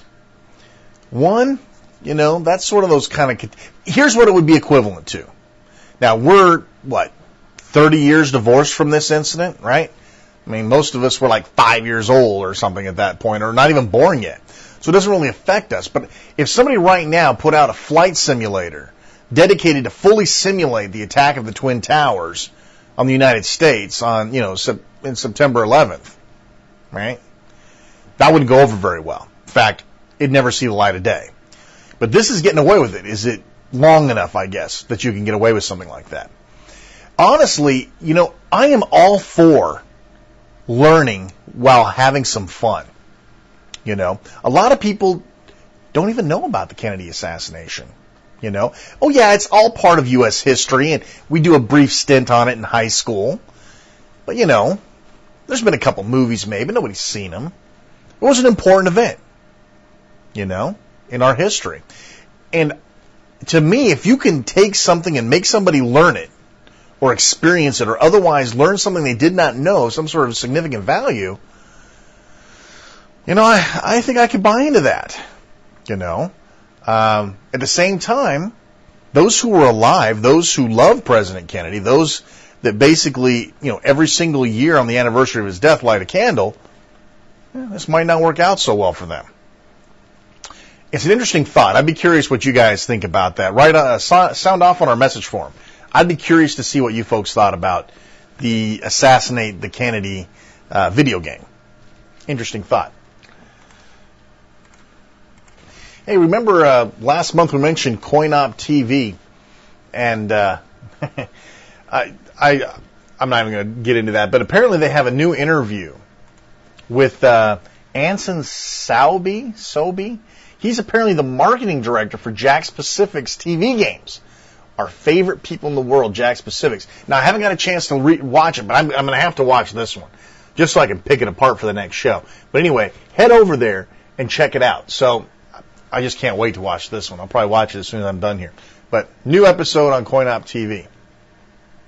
Somebody sent me a link to a title called Alien Hominid for the PlayStation 2. Apparently it's in development. It's one of those cel-shaded cartoon-looking games. Now, I didn't get a chance to watch all the videos before I wanted to bring this up, but I did want to make sure it got on the show. You guys can go check it out. It looks like they're cashing in on the cel-shaded model, but apparently this thing's got a pretty interesting history. So if you get bored and the screenshots interest you, check out the videos. I think that might be interesting. I got sent a link to this PDF. Pretty interesting. It's called An Academic Field Guide to Electronic Arts. Observations based on a residency in the spring semester of 2004. This sounds kind of interesting. I did not get a chance to browse through it, but I do want people to get a chance to see this. This is interesting. I'm going to read this little part, though, just so you can see. Basic facts about video game and American culture. Most people reading this document have probably heard that the statistics that the U.S. video game market is the same size as the domestic box office. Right? Movies. Video games are indeed big business. A typical high-end game can cost tens of millions of dollars to develop, market, and distribute, but a hit can make hundreds of millions of dollars in revenue, as per Halo 2. A typical console game sold at retail costs $49. There can be a lot of variations, but here's an approximate breakdown of where that $49 goes. Retailer keeps $17. Console manufacturer, Sony, Microsoft, gets $8. Marketing and distribution takes $4, and the publisher and the developer split $20. So the publisher's making $10 a hit on a $50 game. That's the sort of thing that this article has in it. It talks about codes and icons of basic facts about electronic arts. This is a fascinating read, and I'm hoping it stays online long enough for everybody to take a look at it. Here's something that was in bold as I scrolled through it.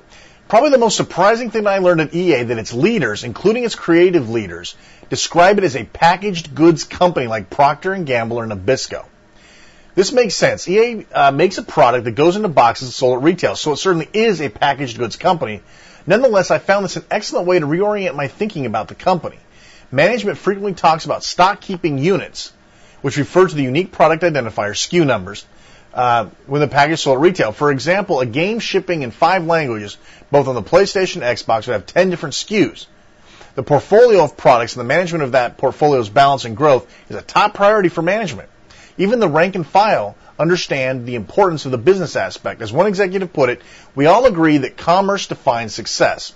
Although EA's marketing muscle is undeniable, the one variable that correlates best with its sales is quality. One mechanism used at EA to assess quality is the review site www.metacritic.com. That's interesting, right there. Games depend much more on word of mouth and intrinsic qualities than movies. Film can use tricks like denying critics advanced screening, advertising heavily, and opening on many screens to get the big gross sale before word of mouth kicks in. But games cannot. Consumers pay over 5 times as much for a video game as a movie ticket, and they're expecting to invest 50 hours, not 2. There's all sorts of interesting stuff in here. I'm not going to sit here and just read through it, but I think you'll find it interesting. There's some good stuff in there.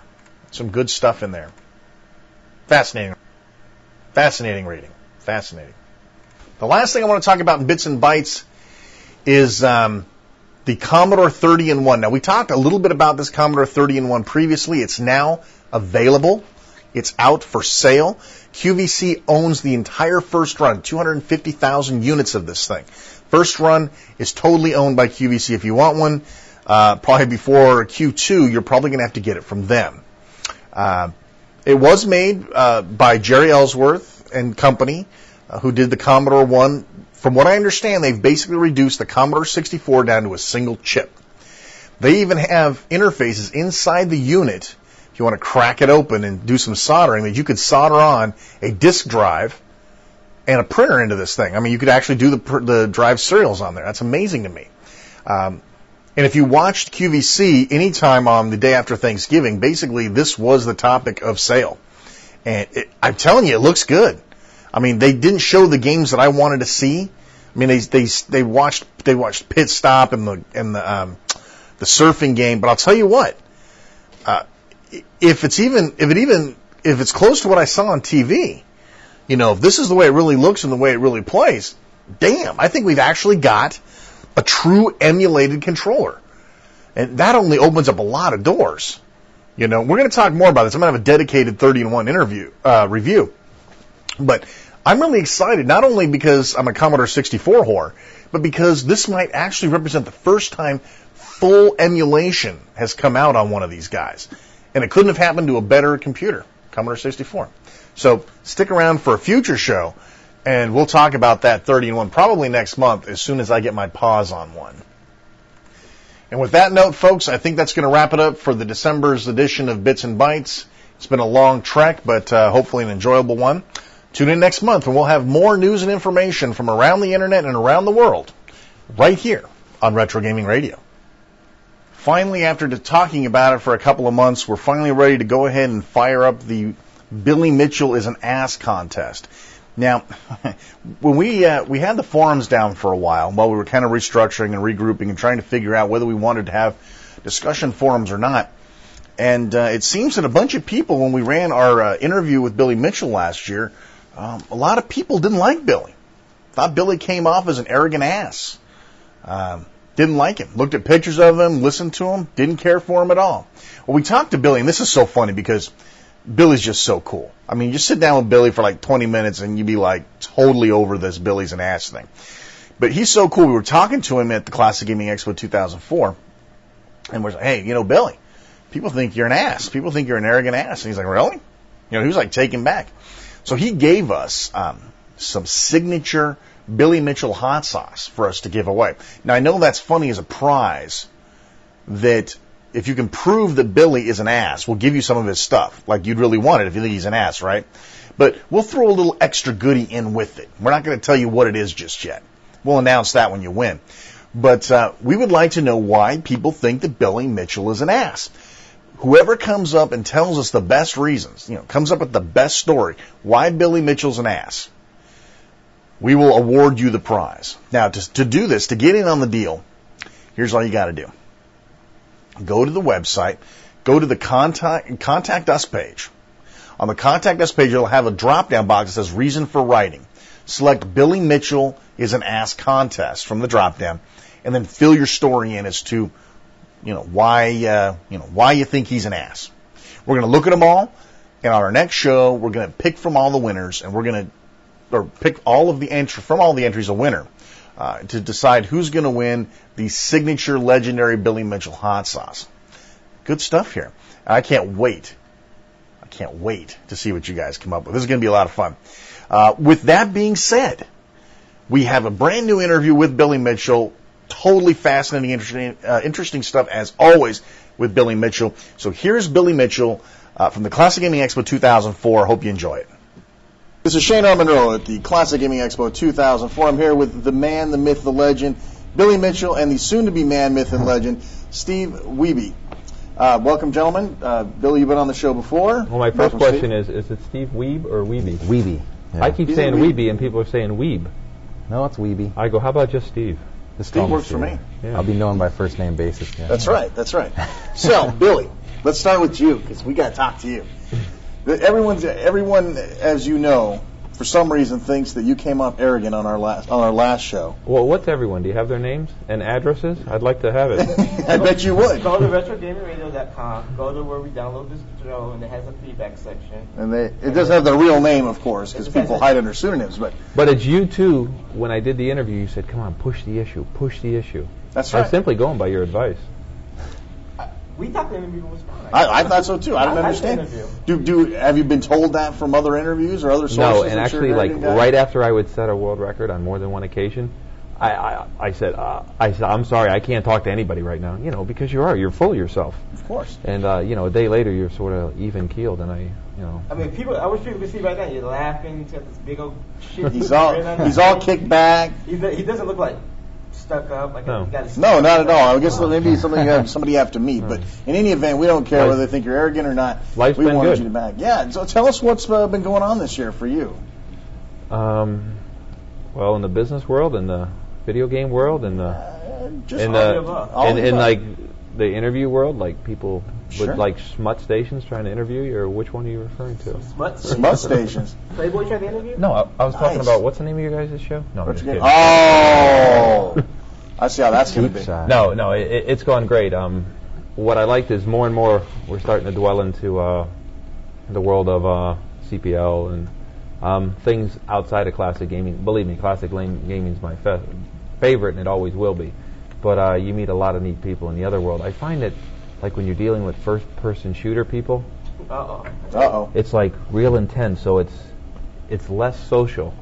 It's when you sit there and play a first-person shooter, you don't have a buddy next to you. It's not like you want to play doubles or something like that. Right. So they're in a more narrow world. And we've actually commented on that on the show before about the multiplayer LAN stuff, removing social aspects of video gaming. Yeah, and it's I don't know, it's educational, but it is. It's really fun because I when I go to those, I was at the one in Dallas, and people came up to me to say hi and get their picture taken because they met me at the Tokyo Game Show, or they were people from Sweden and Italy. It's more diverse, and so it's a lot of fun. Now, tell me the secret of the pimp daddy that is Billy Mitchell, because we're sitting at the alumni dinner. Billy just sitting here minding his own business, and these two hot blondes just pop up out of nowhere. I mean, in the middle of the alumni dinner, I think somebody was even speaking when they came over to you. Yeah. I mean, right in the middle. I mean, they were rude enough to get up and come over and pimp on you. And they walked in front of the speaker. To get you. Explain the attraction. Is it the hair? Is it the sunken eyes? The tie. Is it the attitude? Is it the arrogance? Help us out, because that never happens to me. It all has to be a balance. It's a perfect balance of all of the above. But the girls came over and said, "Are you Billy Mitchell?" He said, "No." No, I stood up. I said, "No." I go, "He is." Pointed at me. And the thing is, maybe I had him smoked, but he starts laughing and gives it away. Yeah, I should have. You could have had that all night long, dude. And what was neat was we're there, and I wanted to give him something and autograph something because they wanted an autograph. And so Walter doesn't move very quick. No. So he leisurely walked to the booth and got a couple of things. He leisurely walked back, and I was talking to him the whole time. And I says, Walter's mad because he would rather me go get something so he can stay and talk with you. And the one girl goes, "You mean he gets jealous easy?" Yeah. She goes, "Oh, he's going to be jealous." So when she handed us the camera, I handed to Steve, and one sat on each leg and snapped the picture. Yeah. And Walter was not a happy guy. So that's the pimp daddy secret. You got to sell out your friends to get the pimp daddy. If it works. Hey, that's macking there. And this was my first interaction with Steve, so I figured we'd start Steve off right too. Absolutely. Yeah. Give him two blondes. That pretty much breaks the ice with anybody. No, but they were. Well, the first thing I asked them was, I go, while Walter's headed for the stuff and they're getting ready to do the picture, I says, "So, you here with your husband or?" Nice. No, not a. Oh, boyfriend? No. I go, wow. Okay, open season. Nice. Yeah, so, I don't want to get caught in a controversy. No, of course not. No. Okay, but no, this will shock you, and we're going to tell this to the radio. And I do this. I don't know if you saw me do it. You've seen me do it. Obviously, the attention is flattering. Okay? If you got that attention and you told me it wasn't flattering, you'd be lying to me. Of course I would be. Okay? And they'll say you're arrogant for saying this. Right. But I appreciate the attention. But here's where I'm going to save myself. When it's somebody, like a beautiful woman like that, who's overly responsive. Right. Probably in my more immature days, I would have taken greater light to it. But now, I'm saying, "Oh, yeah, thank you. Oh, wonderful. You're very beautiful." I say, "Oh, by the way, here, let me show you a picture of my wife." Nice. I carry it in my pocket. And she can stop traffic. He's a smart man. He's a smart man. Hot. That's hot. He showed me the picture. But so I am a little responsible, In other words, I like to flirt, but then I know Now, what. did your wife make you put that in your pocket, or was that like? No, she doesn't. As a matter of fact, there was one reporter lady here who was like so overly nice to me that I actually called my wife and I says, "Here, talk to this lady and tell her what it's like to be my wife." Wow. So, and I do that because number one, it's fun. I like to embarrass people and pick on them in a nice way. Do you ever consider putting a wedding ring on? That might take away. That might no, help because out. it might interfere with games. Yeah, with the game, I didn't bring mine. Oh, my wife would never buy into that. I'm going to try that next time we come. Let me tell you, if the pitcher doesn't stop them, the ring's not going to stop them. That's true. So actually, that's an attraction. Is the ring. A lot of women do go challenge. Yeah, and they think they can get the ring too. Place your bets now. Okay, enough about you, Billy. We'll get back to you. Right. Steve. I'll wait here. Yeah, stay right there. Steve, tell us a little bit about yourself and why you're sitting here next to the great Billy Mitchell. Well, I'm just in between jobs. I'm going to be a school teacher. Really? What are you going to teach? Computers. Math. Yeah, computers. Actually, at Donkey Kong at Bellevue Community College. Donkey Kong 101? Yeah, nice. Donkey Kong. So you're teaching math at high school level? No, middle school or junior high level. Cool. My wife's a math teacher, so I have to ask. Great, yeah. So, by the way, my wife's a teacher. Oh, by the way, what does she teach? Is your wife a teacher? If not, you're not qualified to be By in the here. way, I was going to say, by the way, I don't care. I don't care. But I haven't found a job yet, so I've had plenty of time to be playing video games. And sure. My work history, I've been laid off in a few businesses, so I've had no fault of your own. To no fault. There you go. What was at Boeing? But that gives a positive contribution to gaming time. That's right. Yeah. Like when we were all teenagers, no bills, no responsibilities. Yeah, I felt like the same idea. I've been a kid, like I haven't grown up yet. So it's been nice. Don't do it. Yeah, don't do it. It sucks. Yeah. So I purchased a Donkey Kong machine off of eBay. What did that set you back? I gotta know. Wasn't too bad. It was $300, but then shipping was another shipping's $300. another. Well, it came from Portland. I live in Redmond, so Oregon to Washington wasn't too bad. They trucked it up. They didn't have to. So I bought one. It was like about $350 total. That's not bad. So and started playing. I was pretty good at Donkey Kong already. Then Donkey Kong Jr. was a game I wanted to master as well. So I bought a Donkey Kong Jr. machine first, and then I got this. Next comes Donkey Kong 3. Yeah, Donkey Kong. Everyone asks about Donkey Kong 3, and I have no interest in Billy. No. You know, I didn't like it as a kid. It but should be illegal, is what it should be. It's one of those things. It's just like any other movie sequel. You know, sometimes the movies stand good on their own, but not part of the series. Yeah, Friday the 13th, Part 13. 13. Yeah. I like it standalone, but if it was named anything other than Donkey Kong, it probably would have been better because it really doesn't have anything to do with Donkey Kong. Yeah. Anyway, please continue. We got segued. I didn't realize what the record was. I knew I had scored well in the 90s. I had bought a machine and had it in my fraternity, a Donkey Kong machine. And I bet that made you popular. Yeah, a lot of Donkey kids, Kong 101? not kids, but a lot of friends would come over to my room and be playing. So is that your Mac Daddy pimp thing to get on? Yeah. Did Donkey Kong get you laid? It didn't attract too many women. No, Plus, that's I was too bad. dating my wife. I couldn't play the field. They said he was a monkey, you know. Yeah. So I was. You met your women wife. don't like Donkey Kong. Well, actually, Women like high school sweetheart she was. That's good. So I couldn't play the college field like I. That's too bad. Yeah. So I was busy playing Donkey Kong while all of my other friends were drinking beer and going. But out. I don't understand. You've explained these things to me. Your wife isn't very supportive at all of your video game career. No. That sounds right. If you didn't have Donkey Kong occupying your time in college, you would have been playing the college field. Yeah, so it seems like she really liked Donkey Kong. You would think that women would appreciate the fact that you're tied to a computer, you're tied to video games, but you're in the house. They know where. Yeah, she knows I'm in the garage. Right. I'm not outside. Right, you know, she can control what goes in and out of the garage. You know, you're not drinking necessarily, whatever. I don't I think understand you why should women stop don't playing, start drinking. They got some strip clubs. Yeah. out there. Yeah, start doing lots of cocaine, which you know that pretty much Where makes. did the cocaine come from? I think it was a Sam Kinison thing, but anyway, that was a great bit. I love that one. Yeah. Anyway, so I didn't realize that I was scoring in the 900,000s, and I got to this kill screen, which I thought was, when I first encountered it, it was like, what happened?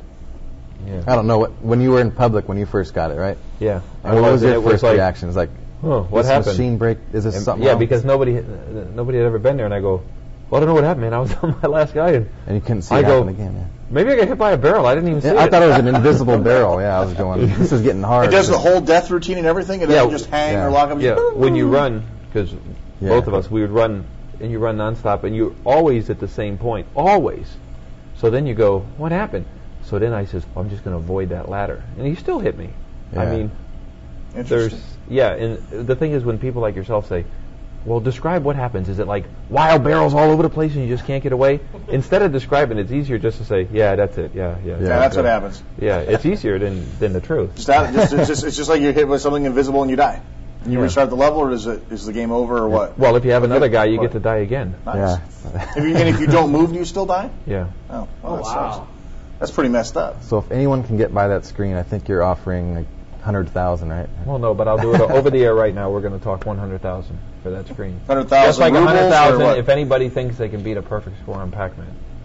Get through the scrambled screen. Right? So what you're saying is that Donkey Kong, like Pac-Man, is really a fixed score. There's a way to score a perfect game of Donkey Kong.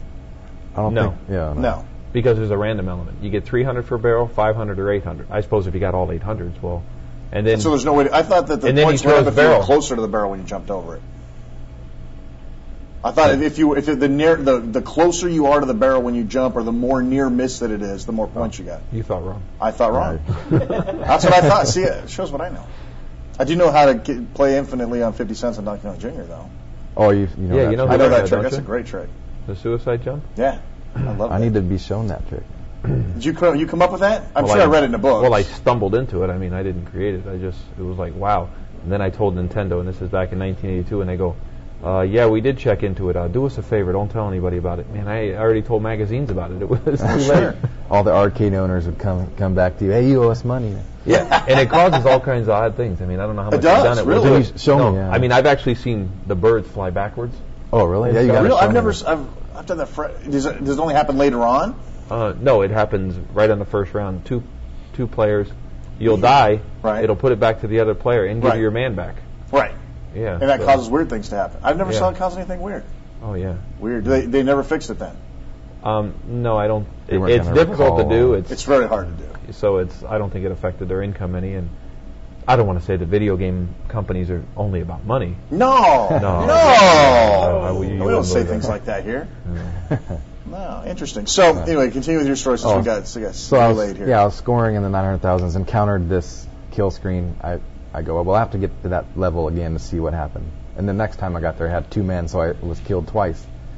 So then I said, well, what's the point of continuing? It's probably what Billy thought. I was like, so I sold it. And then I was always curious what the high score was, so I looked on the internet about 5 years ago and saw that it was Twin Galaxies had a list of scores, and I saw it was 874,200 or 900. I can't remember what it was now. By Billy Mitchell. So I didn't know who Billy was yet. I don't know if you had the Perfect Pac-Man yet, but when I was looking around, I found out you had Perfect Pac-Man as well. So I thought, well, I know I can beat 874,000. And so I went and bought another machine off eBay and went through this quest. And did you pay $350 for that one too? That was the $350. Oh, the original one I paid $400, and I sold it for $200.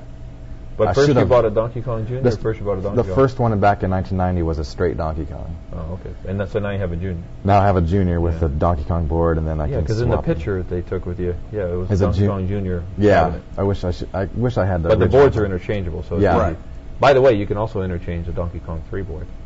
Ooh. Yeah, I don't know if I want to do that. But there's actually in Popeye you got to turn Popeye. the monitor. Yeah, I would like to do Popeye. Yeah, you'd have to turn the monitor because it's horizontal instead of vertical. But yeah, if you can engineer something where you press a button and it rotates, that'd be you can make. Yeah, I saw somebody have something on a swivel thing. They could just swivel, like the new monitors go landscape or portrait. Yeah, they actually rigged up like a Wells Gardner to do that. Things like that before. I need to get one of those. Definitely. And then I first went for the Junior record, which Billy also owned. And I found out there was a kill screen as well. It was. But when that happened, did it not shock you?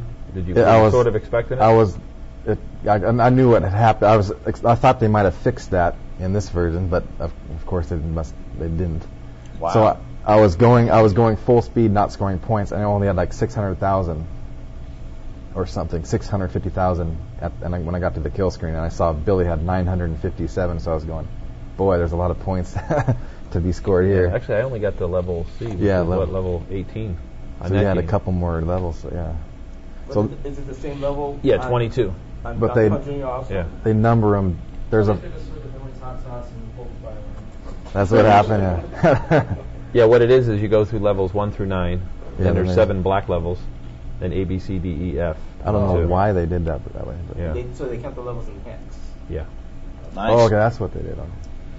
So then I went towards the Donkey Kong record and scored 947,200.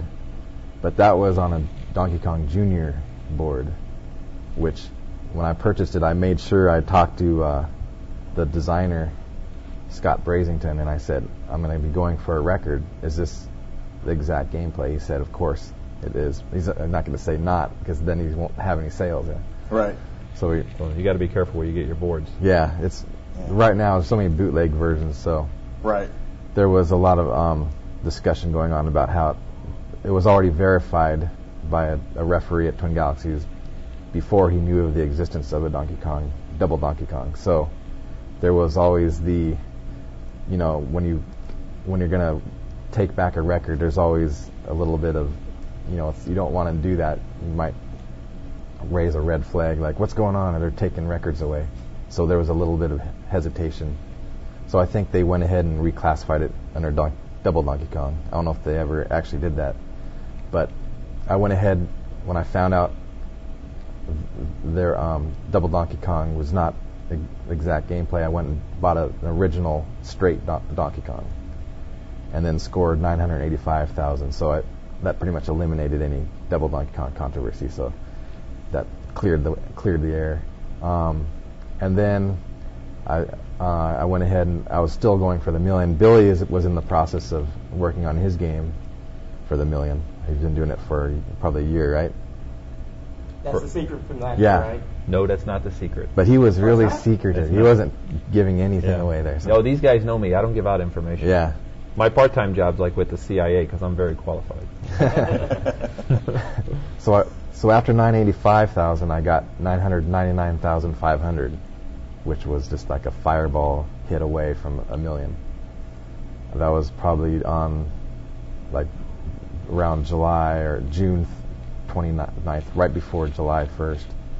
And then on the 3rd of July, I scored 1,006,600. And then Billy's came in, and he already had scored like a year ago, right? Was it? He had 1 million, but he didn't want to reveal. He was going for his ultimate score. He didn't want to like put out some intermittent score. Yeah, but he's breathing down my neck. But pressure's on. When I had the 999,500, I actually talked to Billy, and he was. I don't know if you were ready to turn your tape in, or you thought maybe he won't get it, and I don't know what he was thinking. So why don't you relax for a while? But take a vacation. Yes. Yeah. So then I turned mine in, and then Billy turned his in. So they're both being verified now. Yeah. So it's in the good hands of Robert Mierzak, right? How do you pronounce his name? Yeah. Explain to people who right now are thinking that you two have both lost your minds. What is it about? You have to if you're a video game player, right? That's true. That's a prerequisite. Everyone knows. What? Anybody who excels in any area, you have to be somewhat obsessive. Yeah. It takes an obsessive behavior to do anything. That's true. I mean, Barry Bonds has to be sort of obsessive about what he does in order to be on top of what he's doing. Or Michael Jordan. Yeah. Interesting. So who ended up with the higher score at the end if both tapes are verified is good? No, we're not giving out that information. Oh, come on. Why do I have you guys in here then? No, just to get aggravated. So neither one of you know what the scores are on the tape? Oh, you don't know what his score is, and you don't know what his score is? No, we're waiting for it to be verified. No, yeah, it'll come out. It's going to be like on the AP press line or what? Oh no, it'll be on. I'm sure it'll be on CNN, the nighttime talk show circuit. Yeah, are you going back out on tour, Billy? We've already had some phone calls. Really? Yeah. Wow. You don't think people wouldn't care? No, different shows, like especially Jay Leno. I think he's into gimmicky stuff. And years ago, I was supposed to go on Dave Letterman. Right. But I mean, the nerve of the guy. He had a heart attack, and I couldn't go on the show. What's that all about? Yeah, he's got a lot of nerve. So, but and then the Jimmy Kimmel show is called, and it's I think it's because it's something people relate back to from when they were a kid. Sure. And it's something that, without sounding too arrogant, many people, I mean, when you play, whatever you play, you want to do the best. When you do your show, you want to have the best show. Of course. And so it's something that most people admire to a small degree or another. They all say that we have too much time on our hands, and I believe that. They all say, if I had that much time, I could do it too. What maybe they could. And I mean, you let the cat out of the bag. You shouldn't have told them you were unemployed. I mean, oh yeah. I'm gonna bust your chops for that. .comer, right? No. Yeah. Oh. Well, I actually I was in software testing and got laid off of there. So. Yeah. Where are you located that they have trouble finding a job teaching math? I mean, my wife was like being pulled 20 directions when she got certified. I was told the math teachers are in high demand. Right. But yes, I'm in Redmond, Washington. So any school districts out there? Yeah. Hook my man up with a job. Oh man, that's funny. But are you married?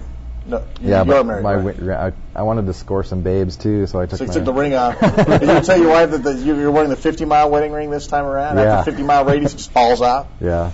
Yeah. Too funny. Well, I'm so used. Right now, I'm actually painting houses to kind of make ends meet. So I'm used to not wearing a ring. So. Sure. So he's painting. Maybe you should take up Matrix. Yeah. Nice. There's $1 million on that. Well, Billy, now you always have a fascinating, fun life going on when you're not sitting down here talking to us. What have you been up to the last year? What was the big secret you couldn't tell us about last year? Well, on a serious note, now I'll only get serious for a second. I had like a personal tragedy I went through. The friend that I lost. So with that aside, I got back on track. And if I was trying to achieve, and honest, you can sit here and pick on people and say, hey, what's he not telling us? There isn't one person that knows. Matter of fact, you know like a tiny bit. Maybe, yeah. And somebody a tiny bit, nobody knows the whole story. But take 100% of what I'm trying to achieve, and 60% of it I could achieve right here, right now. The next 20% is difficult, but I can just about do it. The last 20% requires some luck. Once I get up to that 80 percentile, then I'll just stick with it until the 20% comes through. So, and of course, I got your card, so I'll make sure you're. So definitely need to know all about that. Gotta tell us. So, were you over in Japan at all? No, last year. Go to South America. I'm opening a sales office in South America because they use a lot of hot sauce. But what I like is I go down there, and when I go down there, you just send like a little press release, and then everybody wants to talk to this video game guy, and you get on the news and such. So when I walk in and I see the guy from the supermarket chain, he's already seen me on TV. That's not bad for business. That's a good business. So let's talk about that. I mean, a lot of people know the Perfect Pac-Man thing, but let's talk about Billy the Hot Sauce. Well, here's the most exciting thing going on with the hot sauce now. Only a very select few, 72 people, which of course you two are in the elite club. Oh, yeah. You got the executive bottle of the Classic Gaming Expo 2004 Hot Sauce Limited Edition. I don't know what numbers you guys got, but I got like 6. I'm 60. You're 4. I got 4. I'm sorry. You're 60. But what number bottle did you get? That's what I mean. Oh. Man. No, but the point is, flow. It's just a little thing, like a friendship thing that I do it in appreciation for the Classic Gaming Expo and the opportunities they give us. But what I was going to do with the sauce is, for example, there's a friend of mine in Canada who he was in a very bad car accident. He's in rehabilitation, and I'm going to, I'll pick on a guy. I don't know his name, Sandinisti or something. He just got the world record on Galaxian, or it looks like he did. It's being verified. Now that takes a lot. So if I create 100 bottles, and we send the 100 bottles out through programs like yours, people who want to collect things, it'll have a picture of him, his score, where he did it, a little story about him, and it's a collector's bottle, just like you saw, just like the one that I gave you. If some of the money goes to the player as a reward for the fact that he got the record, he'll actually be getting paid to break the world record. Imagine that, if any of us could ever get any money for this. Okay, yeah. But then a portion. The fame and blondes aren't enough. Got to get some money for that. But then again, a portion of it could go towards something charitable, like this video game friend of ours who's had this accident.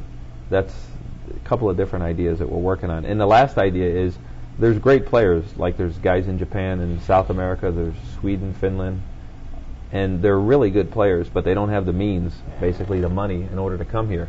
And if we can do this, if I could create something that would actually be sold in their hometown or their whole home country, and I wouldn't need the money for that, I would create it, and the profit or the dollars from that could be put into a fund that would allow them to travel in order to come here and compete. Again, expanding the scope of competitive gaming. Very cool. That's a real idea that we're working on. Yeah, but you're arrogant, so why would you do anything like that? I mean, why help other people? Well, because when I do good things like that, it continues to make you guys look bad, you know? Nice. So. Oh, too funny. Too funny. So you're not trying to clear your name at all this year. Let's get that clear. No, this is all humor. So. This is all good stuff. Well, apparently you did not come across humorous. Well, you said I did.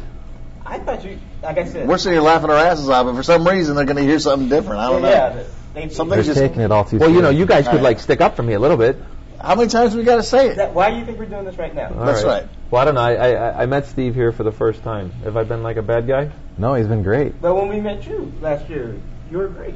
That's why we wanted to interview you. We were like, we got to get Billy on here. He's a clown. And we got to get some of his pimp halo going on too. I want to stand next to him. That too. It might rub off. All right. Well, I got a couple leftover little black books. I can give you each one. There you go. Nice. Okay. Oh, well, he gets the black book. Can I have the white book? Oh. Gotta be like that. Well, gentlemen, so what's in the future for you guys? You're waiting for that all-important Donkey Kong score to be verified. Yeah. What's next? Media, fun, more scores. Yeah, I think we're still trying to hit that ultimate score. I know Billy is, and I am. If I can stay married long enough. You know what? If you just cut her loose now, you'll have more time to play. Yeah. Well, if you could have your wife listen to this show, we could put a little pressure on her. Yeah. Do that. Because what my wife says, people always ask how supportive is she in the things you do, like coming here. And her line to me is, you have to do what you enjoy in life. It makes the rest of life bearable. Yeah, it isn't. That's a tremendous advantage I have over you. Yeah. Hey, what is your wife's catchphrase? Get a job. Get a job. Get a job. What are you doing? Stop wasting your time on video games. Or she said, "This is it. You can go down there, but after this, no more Donkey Kong." I go, "Yeah, right." Yeah, so she's not when you get back, the machine might be gone. Yeah, the machine might have sold it. Yeah.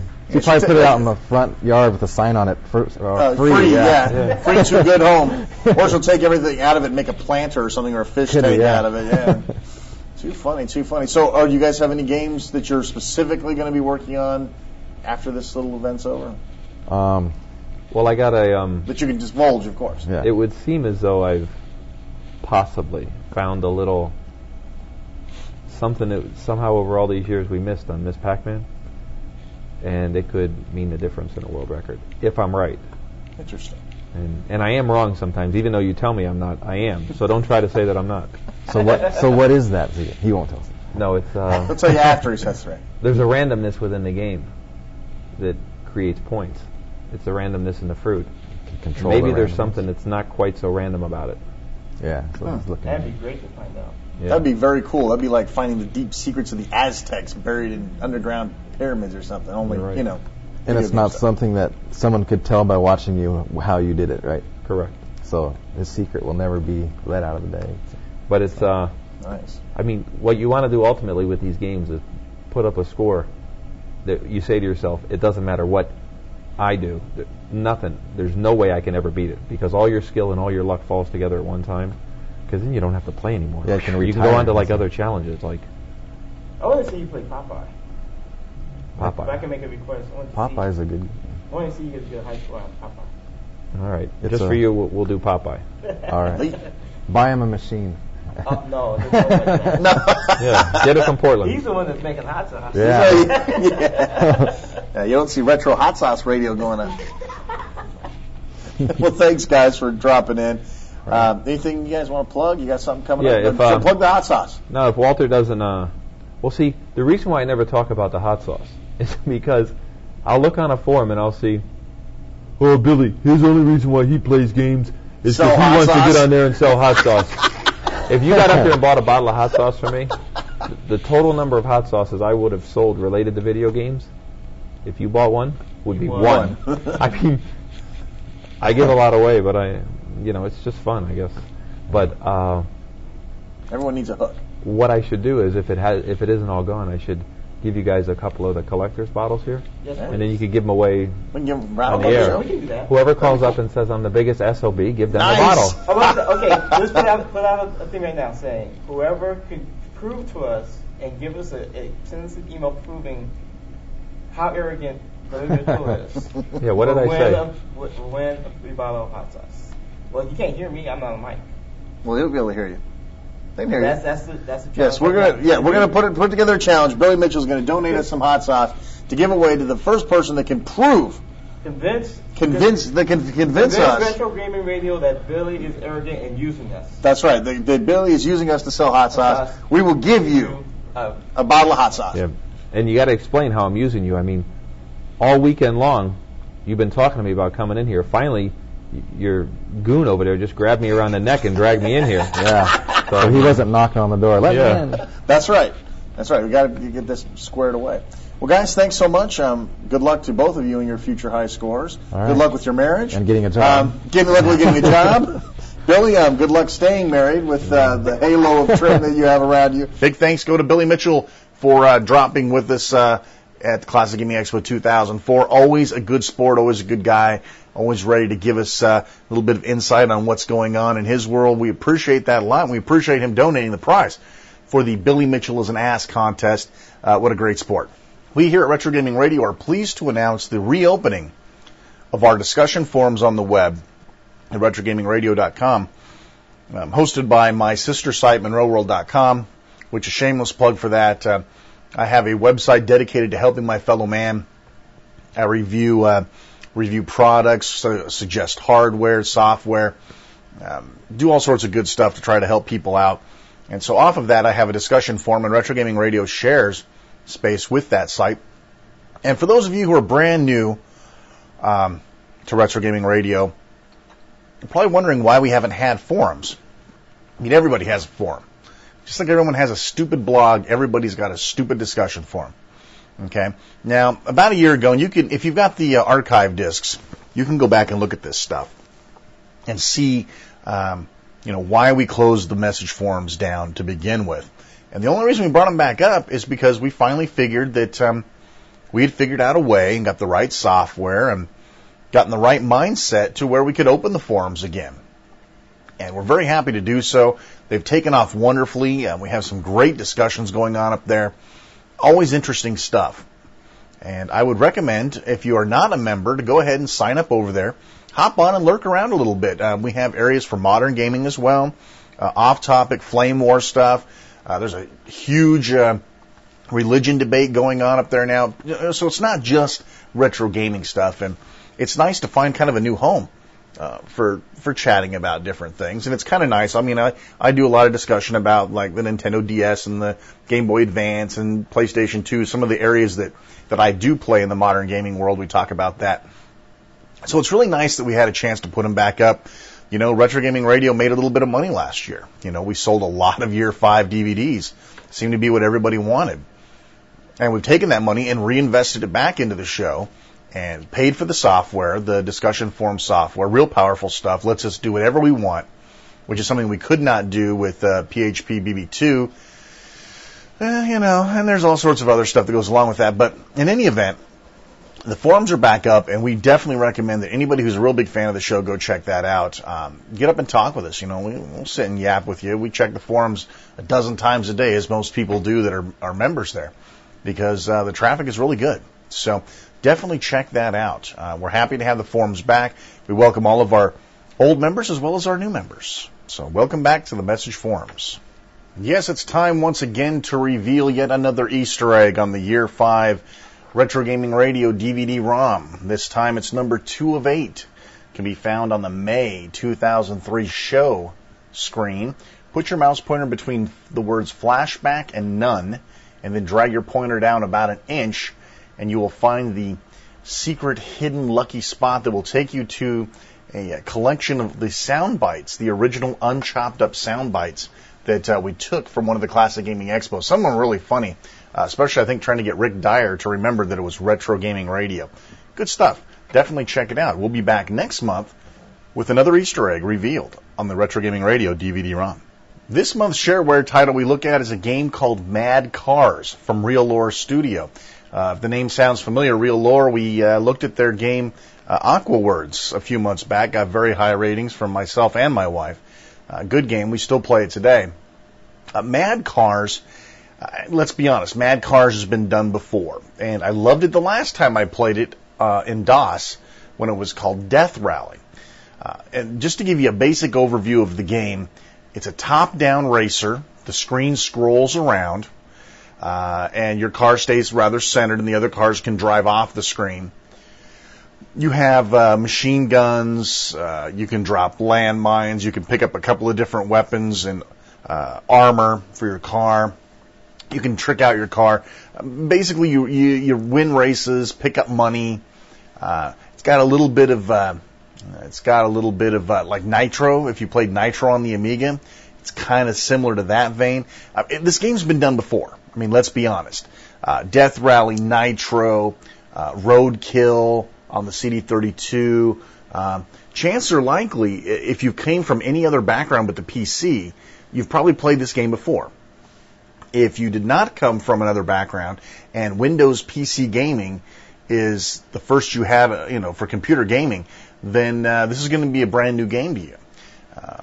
For the rest of us, we've played it before. If you've played Death Rally, this is Death Rally for Windows. I mean, honestly. Post-apocalyptic era, of course. They changed the era around a little bit, but it's a post-apocalyptic racing where you race on all these different types of tracks. And again, the goal, of course, is to win the race, get money, trick out your car, buy weaponry, buy armor, and, mow down your enemy as best you can. So, again, we've seen the game before, but how does this particular rendition fare? First of all, I got to say, the graphics are great. I mean, it looks really good. For I would consider more of an independent game. The graphics look really good. The sound, the music, all clock in very high rankings. It feels like a pro production, and I think that's something that's important for the independent people to try to get, a little more exposure. People download and play games based on screenshots. That's just the way it is. And I think they've done fairly well with that.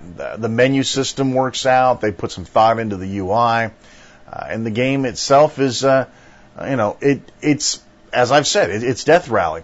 I will say that this sort of racing game, you have to have a fondness for the old racers. If you grew up playing San Francisco Rush, this game is not for you. If you're a big virtual racer fan, if you've played any of if you're an Outrun fan, if you're a regular first person racing fan, you might as well just hang this up, because this is not a first person racer. This is not a cockpit view. This is a top-down view. And either you like that sort of game or you really don't like that sort of game. I know people that absolutely adored Roadkill on the CD32. A huge fan of it myself. But there are other people that just do not like that perspective. They do not like top-down racing. If you liked Nitro on the Amiga, you're going to like this. If you liked Lotus Turbo Challenge on the Amiga, you may not care for this. Right? So it's not pole position, folks. It's a top-down racer. Think of Super Sprint, only the track is much bigger than the screen, and it scrolls around while you drive. That's kind of the idea, right?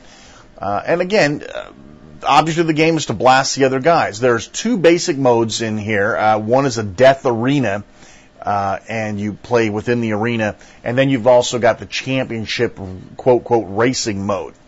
And the racing mode is probably what you'll play. I did give the Death Arena a try, and I'll be honest, it didn't work out.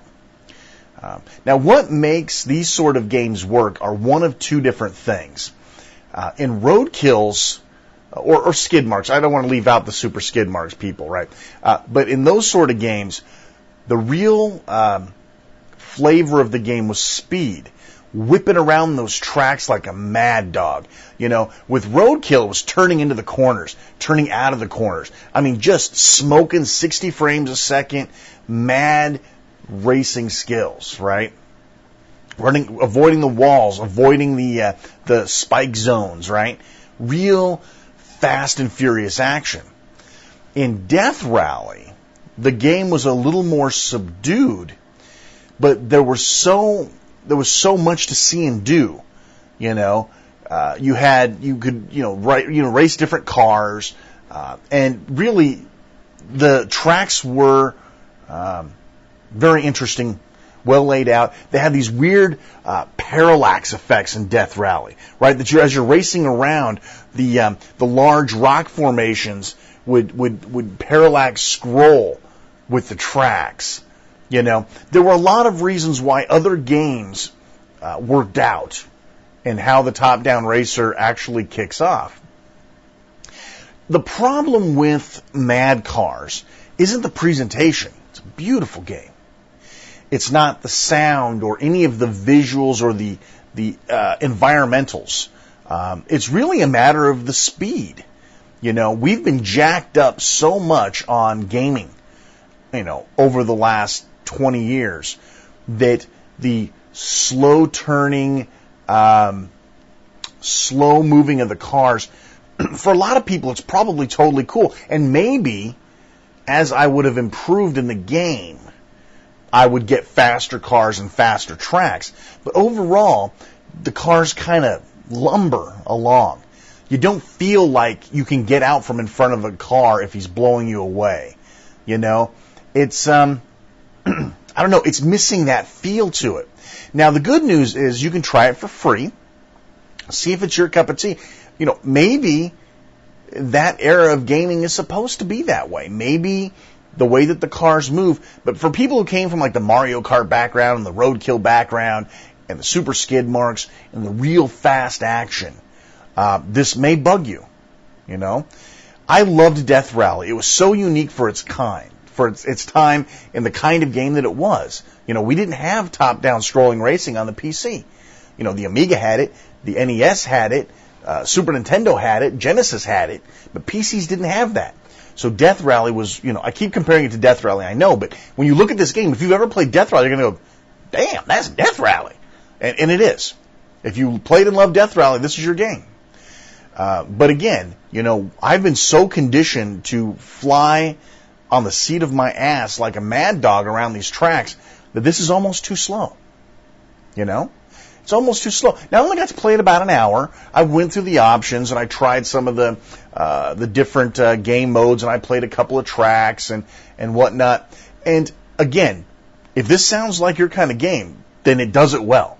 It's not one of those ones where it's like the gameplay's really cool, but everything else sucks about it, right? This is clean. It's a very clean game. They get total props for that. You can pick from different characters, and the characters are all, well drawn. They're not photorealistic, but they've got that kind of old school charm about them. It kind of reminds me of a Bitmap Brothers game, right? It's kind of got that metallic feel to it. And that's good. I mean, that's a good thing. My only problem was the lack of speed. Now, as I said before, you can get it for free. They'll let you play 60 minutes of game time before they shut you down, or you have to register it. Registration's $20. Reallore.com is where you pick this guy up at. They're also pretty sparse about the information on their site. Their site's so busy that sometimes it's kind of hard to see and find what you want. I mean, the games are all listed there, but they don't give you a whole lot of info. They give you 5 or 6 bullet points, a couple screenshots, and you're done. And again, if you look at the screenshots, you'll understand completely. I'm poking up here right now and looking at the screenshots they give you. I mean, it's amazing looking. I just wish it were a little quicker. The registration fee, $20, 20 bones, all it'll cost you. I don't think that's over the hill. I would definitely think that everybody needs to take a feel at this before they plunk down the cash sight unseen. But according to the feature list, just so I can make sure I don't leave anything out, there's 10 tracks, 9 different equipped cars, the ability to choose from different weaponry, super bonuses of money and extreme weapons. You can play Championship, Death Arena, or a multiplayer mode, which I did not play. That's not my gig. And then there's 5 different characters you can play. The requirements say a Pentium 166 or higher with pretty much any flavor of Windows you got, DirectX 3. So if you guys are still running NT4, looks like you could get in on this. 12 megs of RAM, 1 meg of video. Not a real high-powered game, folks, but they do a lot with that power. It looks really good. So anyway, the game again is Mad Cars. You can get that at Real Lore Studios, reallore.com. Give it a whirl. And again, we'd like to hear your ideas and your thoughts on the game over to our discussion forums off RetroGamingRadio.com. Pop over to our discussion forums and tell us what you think of Mad Cars. Is it your kind of game?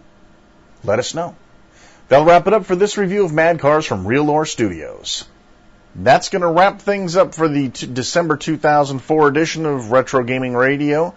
Big thanks go out to all of our listeners. We are ending our 6th year coming up here in a couple months, and you guys are the reason why we're still here and still pumping out the show.